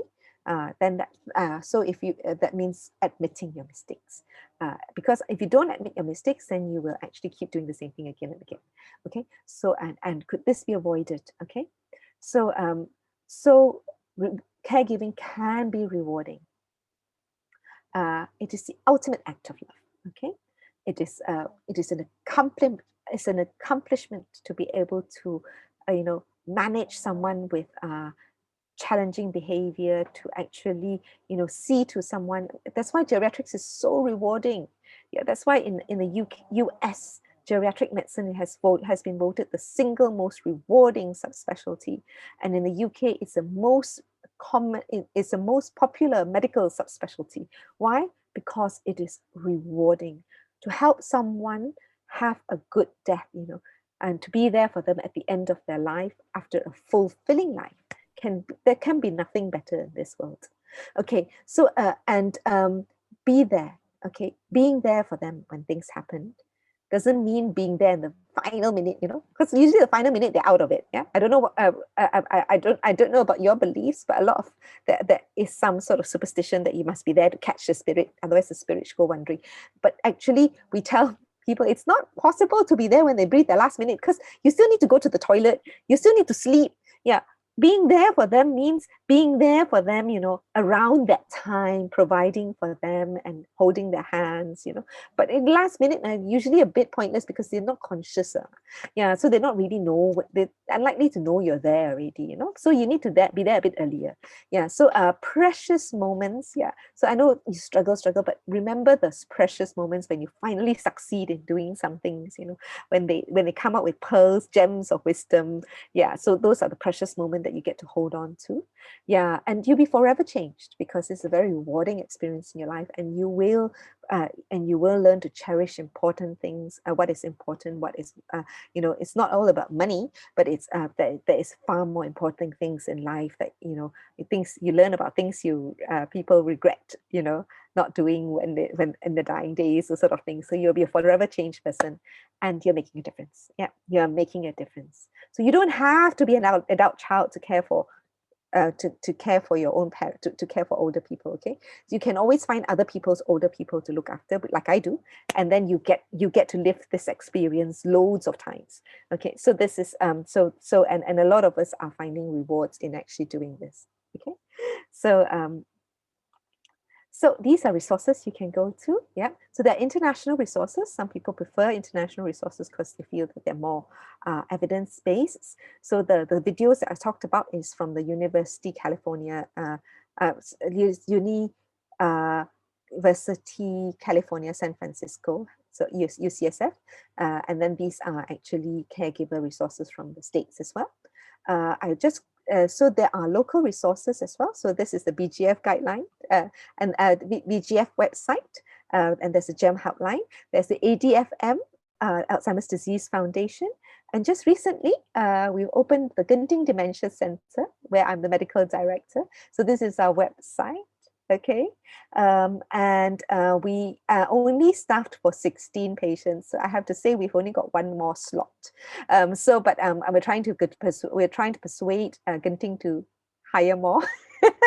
Yeah. So but this is a quick tour around our center.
More local names rather than international names.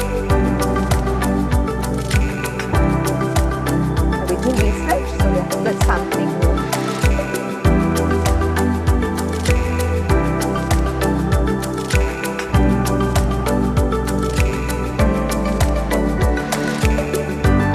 We have a gym.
that's our center. I'll leave this slide on so that people can copy down whatever resources they wish to choose to copy down. Okay, so and I will hand the time back to the chairperson to coordinate the question and answer session. Actually, Prof. Tan, there's a few questions actually on the chat box. Okay. Yeah. I think there is one about, 90 plus dementia patient. Should this person go for the COVID-19 jab kind of stuff? Okay, one blanket statement. The older you are, the more likely you have, the more you have to gain from the COVID-19 vaccination. So we make the mistake in the country by vaccinating frontliners first. You know why? Because these are young people. You give them the vaccine, they will mount a very strong immune response. So they show picture, red arm la, swollen arm la, arm pain la, fever la. Older people are not going to have any of that all. Because why? They have muted immune responses. So why is it that we give young people such doses that have a mounted heightened immune response? Because we want to make sure the jab also works in older people. We don't really have tailored different doses for different age groups. So in older people, they don't have such a strong immune response. It's well documented that when older people have vaccination, they have less side effects. So don't worry about side effects. They actually will have so much more to gain. Because if you have the vaccine today, it's unlikely that it would have prevented you from dying from COVID-19. But you know how many people you need to vaccinate, how many older people you need to vaccinate in order to reduce one death? Well, it's definitely 300 times less than younger people, okay? Because the risk of death from someone over the age of 75 from COVID is 300 times, 300 times higher than the risk of death if someone below the age of 30 catches COVID. So there is no doubt that you should be giving it for older people. In fact, my question is, why are you giving it to younger people? Thanks, Prof. Yeah. There is someone who raised a hand. I think, Linda Young, I saw you raising the hand. You have something to ask, Prof. Tan? Yes. Okay. My mom is in the home. I have talked to her about getting the vaccine, but she doesn't want it. Is there any way that we can give the home, all the senior citizens in the home, a group vaccine like this, something like that? Is there a way? I thought the home. I thought the home should have addressed that. Yeah. It's all private homes were asked. So the government actually collected line listings in March.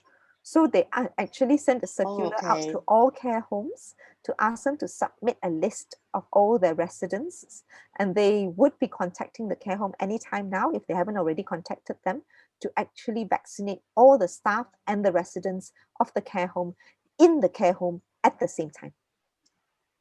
Is it is a must, or they have the choice to choose? We do not currently advocate kind of a compulsory vaccination, but it's up to your care home owner. If your care home owner wants to impose that only vaccinated older people can be their residents, there's nothing stopping them doing that. Okay. I liaise with my manager of the home. Thank you very much. That's right. Yeah. So they should be submitting a line listing. Yeah. But I suppose your mom says no because she doesn't really understand, right? Yeah. So it's really tough. They are old, they don't need it anymore. No. Yeah. We have huge problems because we are not having enough older people signed up, either because the older person themselves said no, or because the children or people around them are forbidding them from having the vaccine because they're too old. I did use the Mahathir as an example, but she doesn't move doesn't change her mind. Yeah, sometimes we are not the best people to talk to the old people, Yeah, if I tell my mom to do anything, she really don't want one. I can tell you that. Yeah, or she will do something if her friends tell her it's good. Yeah. Or her panel doctor. Yeah. Take her to see the doctor. Yeah. Yeah. Thank you very much. Yeah, thanks, Prof. There is one more question here. How do you see the role of private retirement village in helping out caregiver? Oh, that would be amazing, isn't it? Yeah, so we have huge issues. It's unbelievable how many percentage of Malaysians are actually homeowners. But our older people tend to be reluctant to sell the house, release the capital to actually pay for their care, because they often don't have that much savings, but all the money is locked up in property. And these properties are in amazing locations. It's like, wow, prime land PJ, middle of KL, Bangsa. Yeah, but they don't want to sell. Yeah, so near my house, so many empty properties because the old people won't sell. Yeah, so the point is that it'd be good if we can actually get the buy-in for people to release the capital of the existing properties, and then to actually rent. We call it a reverse mortgage, to rent places in the retirement village, and then they'll just deduct, and if the older person passes on before the balance is finished, the balance get passed on to the family members. Yeah, that kind of thing would be much better. But I think calls for huge mindset change, isn't it? Huge mindset change. Absolutely. There is one more question here, Prof. With most families having 1 to 3 children, would having elderly daycare centers enable the children, to continue working, and the children's caregiving roles only start after they pick up their parents after work? It's actually a reversal, just like us. We have our kids, we send them to child center, then we pick them. So the other way around is our parents now, basically. Yeah. So we need to change the concept of care. So day centers, yes, day care centers, some is needed, but the most important thing is to realize that there's nothing wrong in leaving an older person on their own at home. So they don't necessarily need to be put somewhere. They only need to go to a day center if they are going to be a danger to themselves within the home environment. Then they need someone to watch out for them. But otherwise, for those who don't move much, or are able to have the wits about them, the home might be the best place. And then you can have someone going to the houses to provide care, to see to them at lunchtime. If you cannot do it, or sometimes nowadays, we have like care robots, we have ready-made meals, you can ready leave meals there, those sort of things. So a lot of times what people expect is not what is needed, because we are being told that we have to keep an eye on them 24/7. But very few older people really need that kind of 24/7 attention. Yeah, so it is okay to go to work, and then to leave things for them, and then just have maybe someone call on them if needed during the middle of the day, and then coming back in the evening to them. If that is not safe, only do you need a day center. Yeah, so we do have problems with day center because of traffic jams. Yeah, so a lot of times day center are not viable businesses because people won't use them because of traffic jams. Yeah, because the margins are very tiny. Yeah, so I guess we need a critical mass where it's soon enough. You can have day centers in the center of KL where a lot of people work, and then and if it's near the workplace, then employers need to change their attitude. Half the problem is you ask them what hours they work. They work from 7 o'clock in the morning till 7:30 at night. Which daycare going to stay open until that time? Then the children have no choice but to put them in institutional care because nobody works those hours. Yeah. So, but actually, sometimes when they say they need daycare, they don't actually need daycare. They just need to not feel guilty about leaving mom or dad at home. Especially the ones who are immobile, daycare is a huge chore because to get them in and out of the car and everything, it's actually a huge chore. And if they're immobile, they don't go anywhere, so it's not really a problem allowing them to be at home, as long as you put in safety features in the house, and they can call on someone if they need something that can you need to make friends with neighbors. So if the neighbor has retired, just say, oh, is it okay if while I'm at work, if dad needs something, can you pop in? Yeah, that kind of thing. Yeah, people are willing to help, just need to ask. Yeah. There's one more question here, Prof. Tan. What is your view on writing advanced medical directive? Oh, I would love it, but it's so hard. Yeah. where do I put it at the moment, where do I put it, yeah. So our law does not have we don't have an act that makes an advance directive legally binding, not like Singapore, not like America. Yeah, because you watch all these films, yeah, all these medical dramas, and they'll say, oh, has this person got an advanced a living will? Yeah, and then they'll say, can someone look for the living will while they're doing the resuscitation? And then they say, oh yes, they have a living will. Okay, I'll stop now. Yeah, so we can still, some people are doing living wills now, and they're doing it with lawyers' help, and it's not legally binding, but we actually take it into consideration because that's patient's written expressed wishes. Sometimes, a lot of times, we actually ask family members if they have left any verbal expressed wishes, and sometimes they have, but a lot of times they haven't talked about it. So I think if you love your family, you would do your living will now, because there's nothing worse than being asked by a doctor to make a decision to let your parent go. Can you live with that decision? Yeah, you can't. And it's you'll take that burden off your children's shoulder if you actually made it clear to them what you had wanted. Yeah, so the traditional Chinese way isn't to write it down, to sit everybody around, and say, oh, if I stop breathing, you don't put that tube in me, you don't put that tube in me. If you don't put that tube in me, I come and haunt you in the future, that kind of thing. So that's how the Chinese tends to do it. And for some reason, we don't talk about it anymore. I remember last time my grandma used to talk about it all the time to us. It was fine, but now really pantang one. Yeah, and then we will say back, ask really interesting questions, and then we get educated about Chinese custom, those sort of things, Yeah, and then she would actually they buy the sin zhu, I'm Hokkien. They actually buy the niche in the temple, right, to put in. So they'll tell you, and then they'll give you instructions what to do with their body, and then those sort of things. But somehow we've lost the ability to do those things. Yeah, so actually, advanced care planning is very, very important. And of course, in the old days, there wasn't decisions to be made like, do you put a tube in to breathe, a breathing tube in? Do you give a drug to try and push the blood pressure? Do you give them antibiotics? Those sort of things. So now the advanced life care planning needs to take into consideration advances in medical advances. So there is a company that I used to work with who was trying to get people to do advanced care planning. It was very difficult. Yeah, it was very difficult to do it as a commercial entity.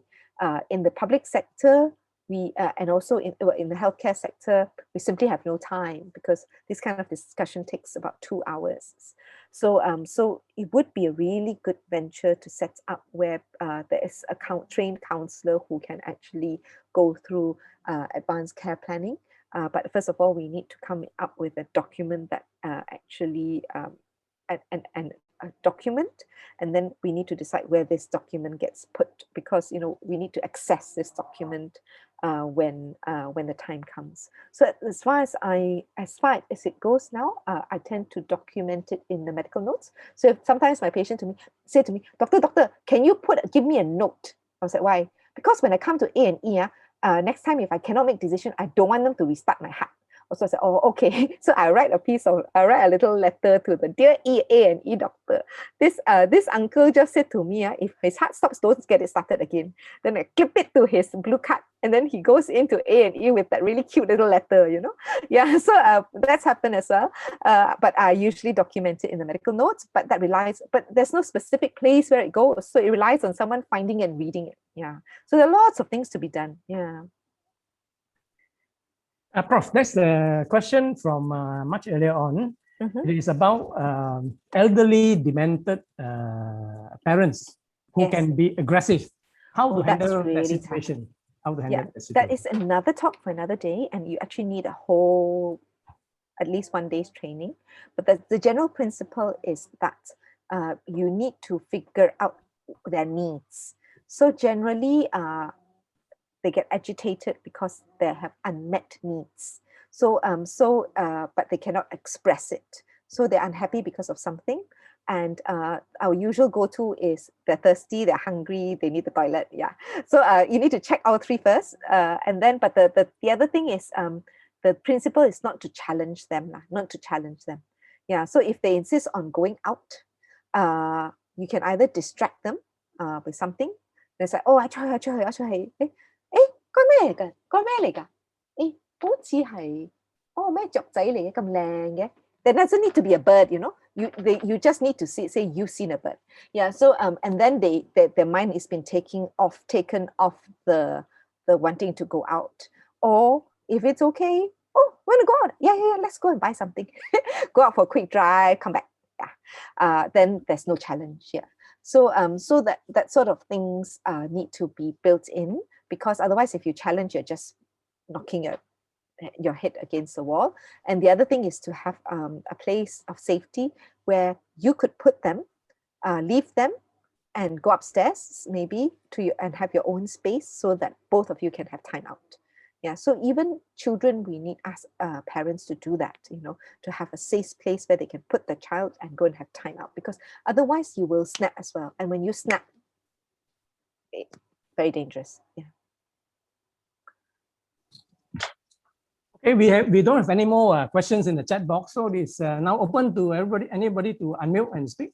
If you have any questions or comments. Yeah, please feel free to share your experience. It doesn't have to be a negative experience. Caregiving is not negative. If you had a good experience, also let us know. Yeah. I mean, I brought my children up while looking after my 90-odd-year-old great aunt. They were in the same house. So very cute one. Because great aunt used to play with us when we were little. Yeah, she never got married. She was single. So so when she played with my children, it was like she was playing with us. So she always thought my children was me. Yeah. So they would do jigsaw puzzles together. They would read picture books together. It was very, very sweet. It was very, very sweet. Yeah. So so it kind of brought in, gave extra meaning to my children's childhood as well as her twilight years. Prof Tan, there is one question. Are there commercial companies who provide services of dropping into elderly people's houses to make sure they are okay? Yes, they do. There are quite a few now actually, because especially since we have a drought of foreign domestic workers. And to be honest, I kind of welcome that, because for the longest time we couldn't actually start a care industry because foreign domestic workers were just so easy to come by, you know. But as they got more and more expensive, then the caregiving industry eventually started. And then now it's hopefully going to take off after the pandemic. Because I'll tell you what, having a care industry is going to be cost effective. Having a full-time live-in domestic care worker perhaps is actually the most expensive way of looking after the older person, because they will do everything for old person. You know, old person can feed themselves, they will prefer to feed the old person because why? Faster, cleaner, faster. Yeah, and then it's your job also to do everything for everyone. Yeah, so and then because they are not trained caregivers, then you know the hospital admissions are quite frequent when they cannot cope, you know, they don't know how to look after, then older person gets pressure sore, gets pneumonia. So if you have trained caregivers, we can potentially avoid these recurrent hospital admissions, and the older person's function might be better, and they will have a better quality of life. That's what, and then so the cost will at least be cost neutral, if not more cost effective, to actually have a proper care industry for people to look after, to people to provide the care. And what we are telling these companies is, you don't just listen to your client, provide what they want. Instead, we want you to do a care needs assessment, because a lot of times they will call you when the older person has deteriorated. But the question they don't ask is, why did they deteriorate? Is this thing reversible? If it's reversible, you don't care for them, you reverse it. Yeah, so that's what we are hoping will happen.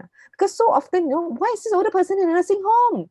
He had pneumonia, he needed treatment. Yeah, or he's had a stroke, we can rehabilitate him. But once you're in care, I mean, your foreign domestic worker isn't going to rehabilitate your older person, because why? Because if you don't need them anymore, they don't have a job. Yeah, same with 24-hour care. They have a conflict of interests. If the older person gets better, they're not going to need care anymore. So there are huge issues to be dealt with. But yes, there are care providers around, and there's quite a few of them. There are numbers being passed around all the time. But if you're in KL, PJ area, there are some that actually is a bit like it's a bit like Grab car, you know, you can just go and have an app. Yeah, so I'm not supposed to promote them. So because they haven't paid me yet. So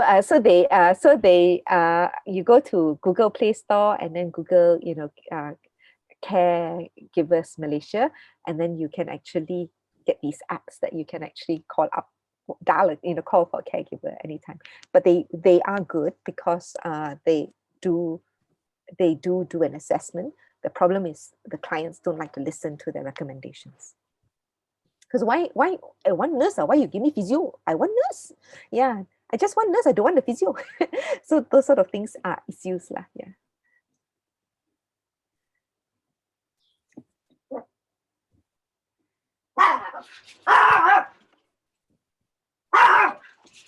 So anybody would like to share any of the experiences?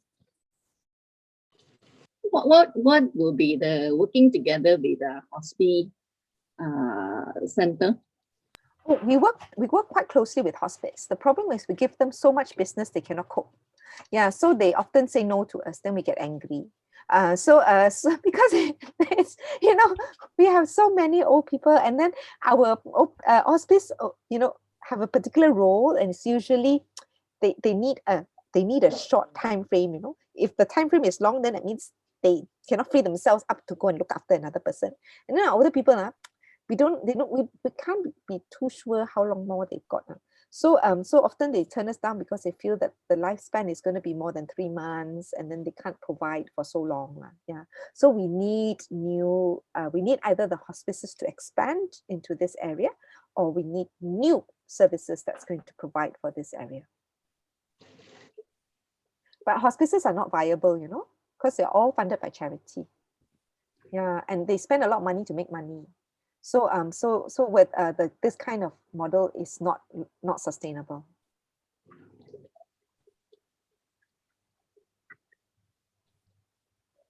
Yeah, I would like to share some experiences of mine as a caregiver, since nobody is sharing. You see, I've got a mother with moderate dementia, which is really quite serious.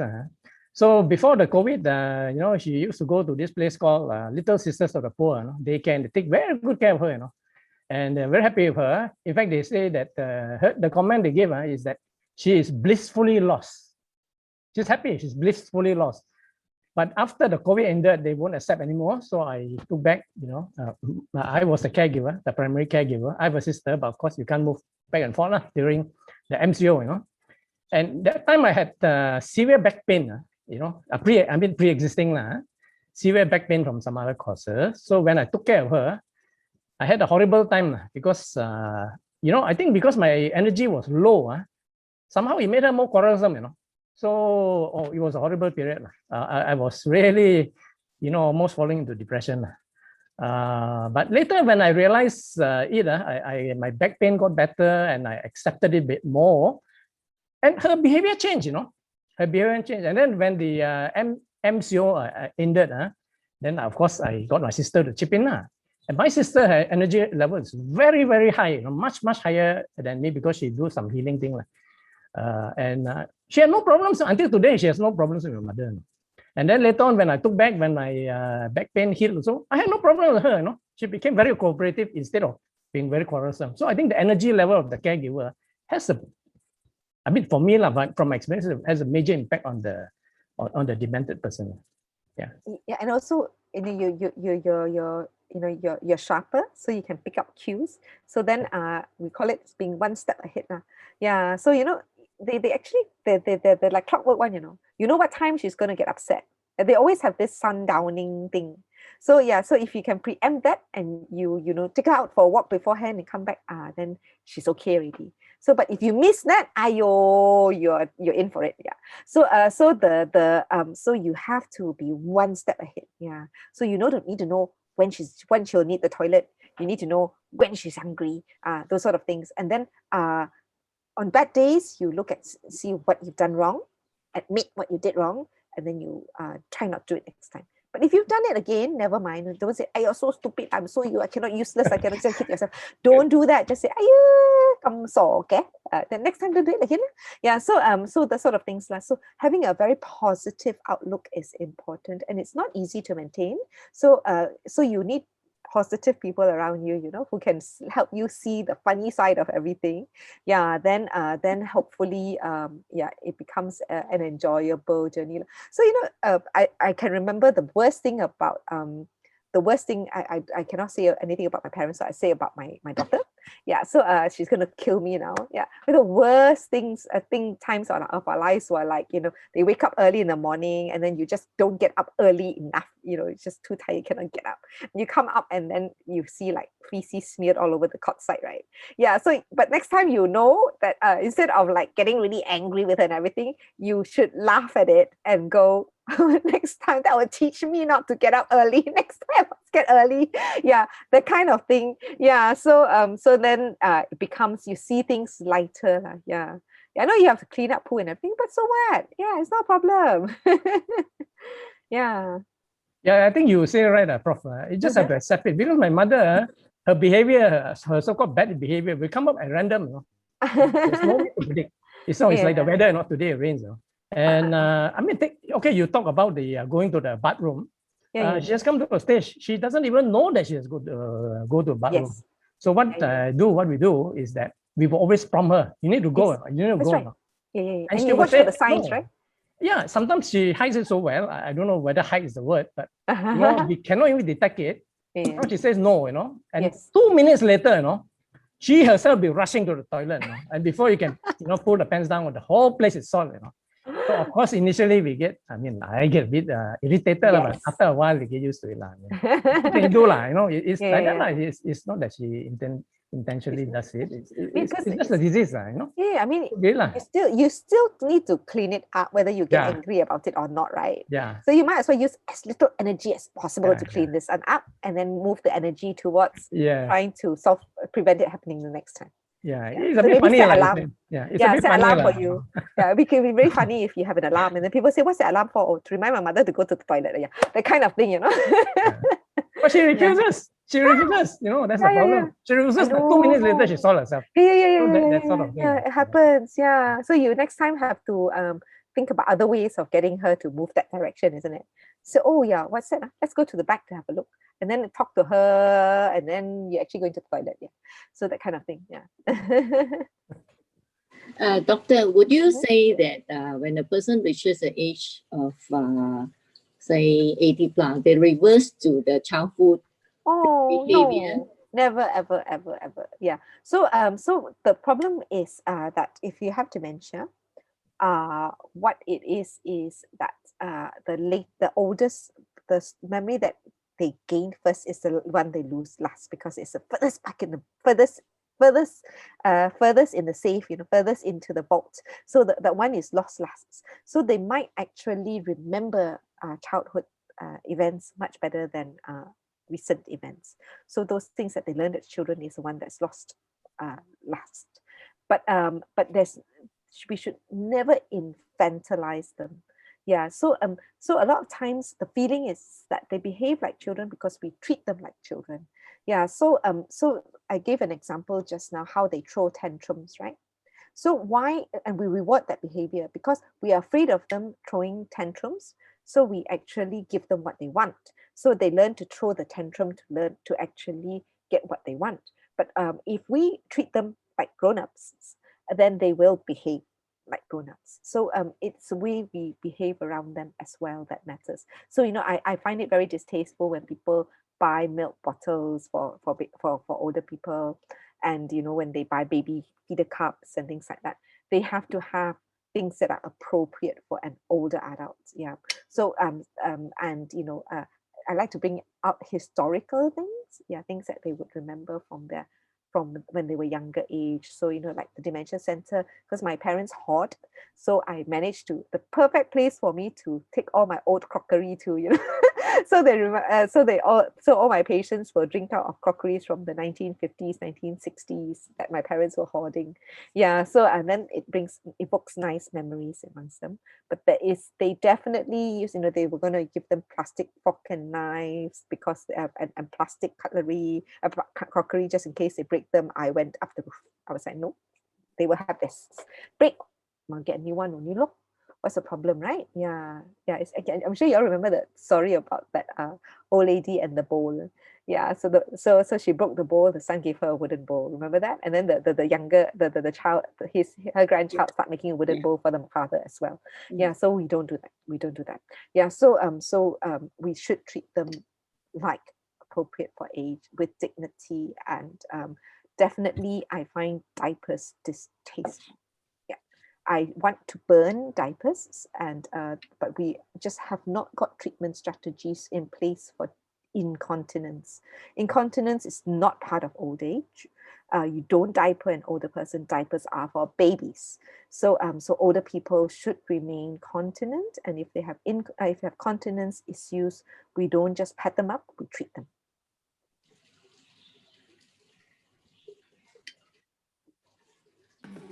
Prof, there's one question coming up from the chat group, yeah?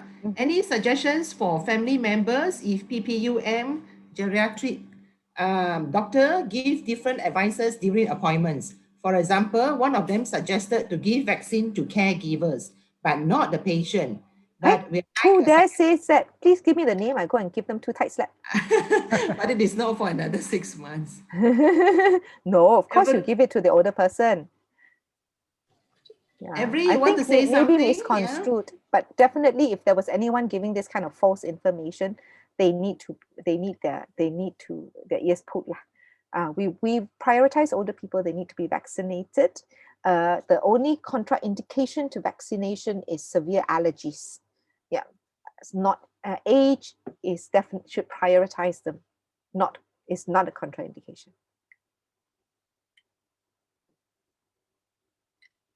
By the way, doctor, would you see more incidents of different races abandoning their oldest? Yeah, unfortunately, there probably is a racial preponderance among one ethnic group, but they're forced to do it. Yeah, I mean, I remember when I was a child having to read all these Chinese stories because I went to Chinese school. And there's always these stories about how these poor people take their parents to the woods and leave them there. Yeah, they're poor.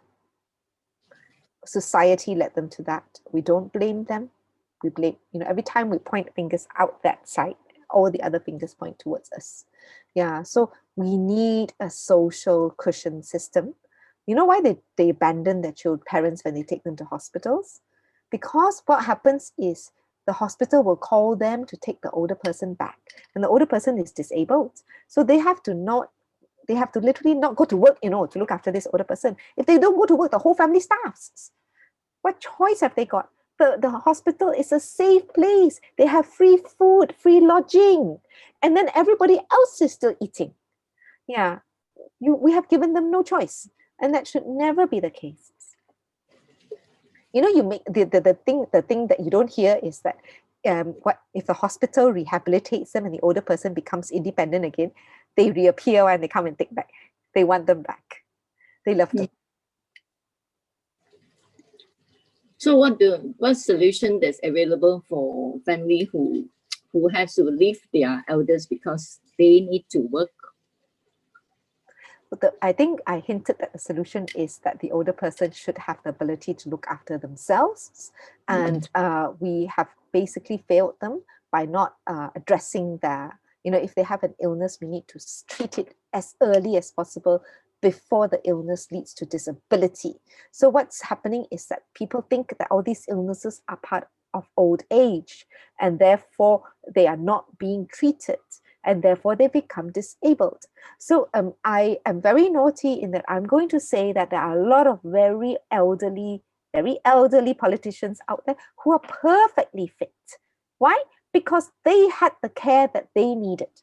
There are lots of other people in this country who are not fit. Why? When they needed the care, they didn't get it. So why the politicians are blind to that fact, I do not know. So, but if these other people got the same level of care as those very senior politicians, then they would be as capable as our senior politicians today.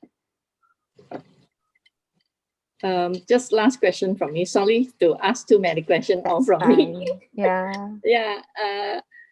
Dementia seems to be a very key dementia is preventable. Yeah. Yeah. How do we prevent, or I understand that dementia has no cure, but how do we prevent? Yeah, so the main thing is we don't know all the answers yet. So currently we have a study called the Ageless Study, which is particularly trying to look at developing curative treatment for dementia as well as physical frailty. Yeah, so it's called the Ageless Study. Our funding started at the end of 2019, and this project will carry on until 2025. We are hoping to get as many as 4,500 older adults from all over Malaysia, including Sarawak, and to actually look at how we predict that physical frailty and dementia will happen. And then the early we pick it up, the more likely.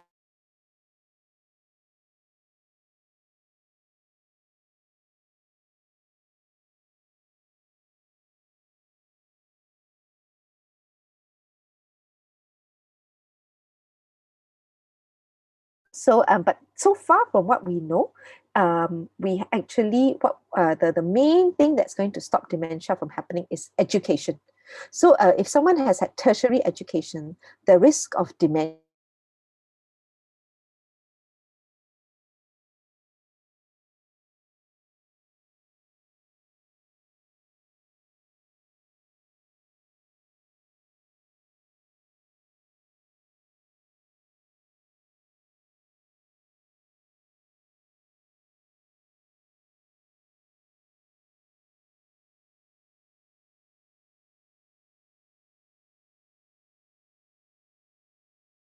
and our so basically 2013 to 2015.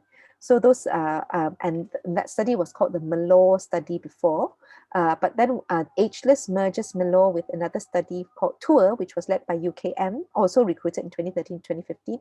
Tour actually was actually had people from Kelantan, from Johor, from Perak, whereas Malore had people from KL and Selangor only.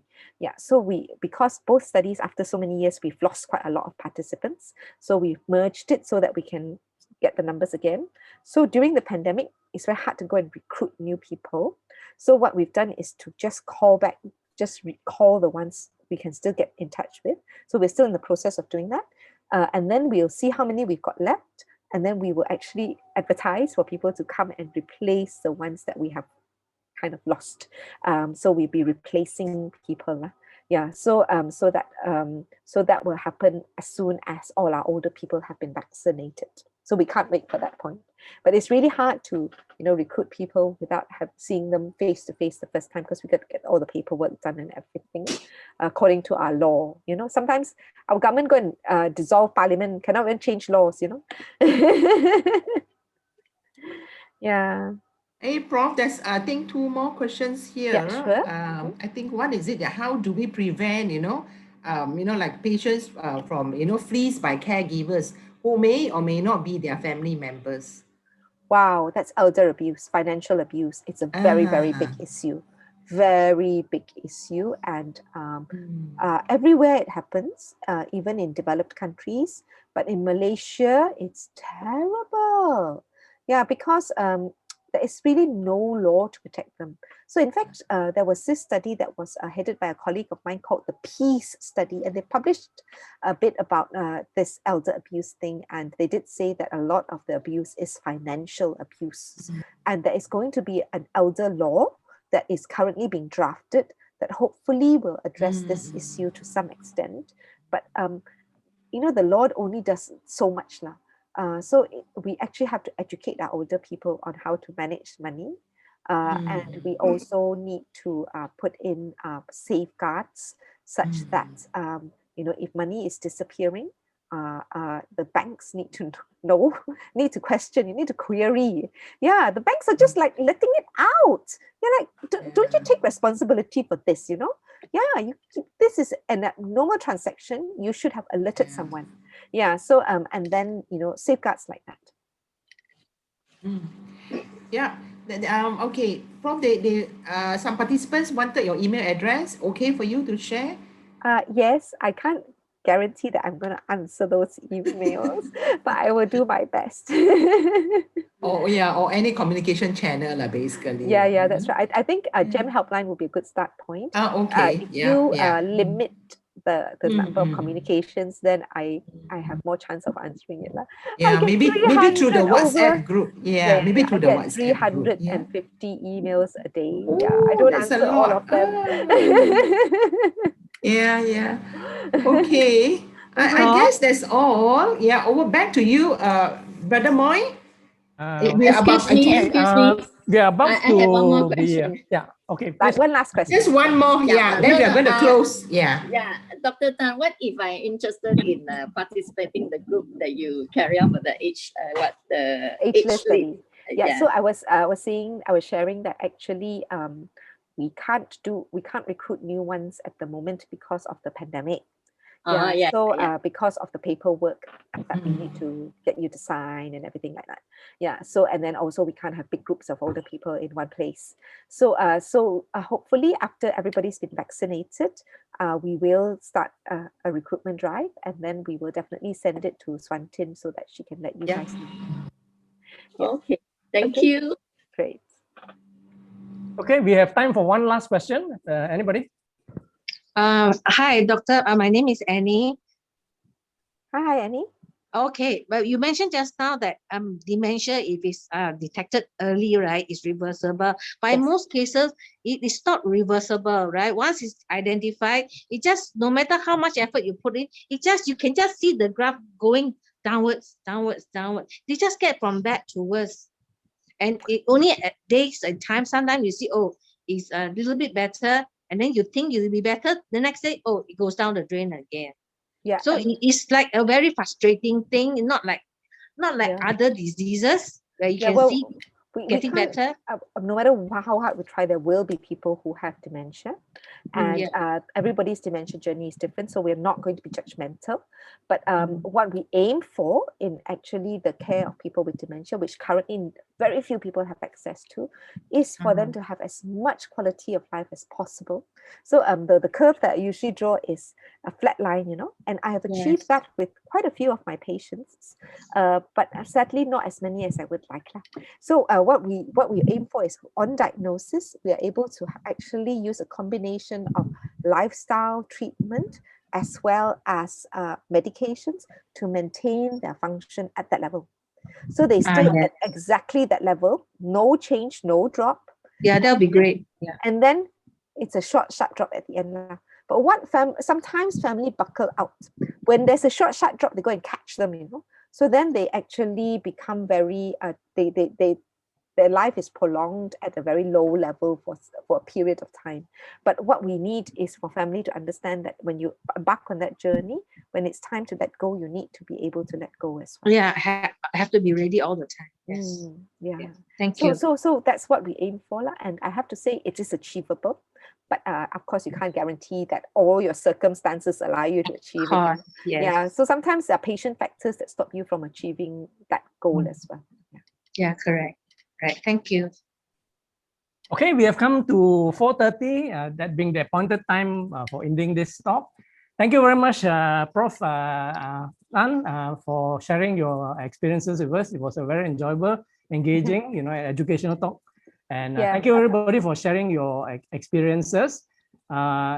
Please join me in, appreciating Dr. Tan.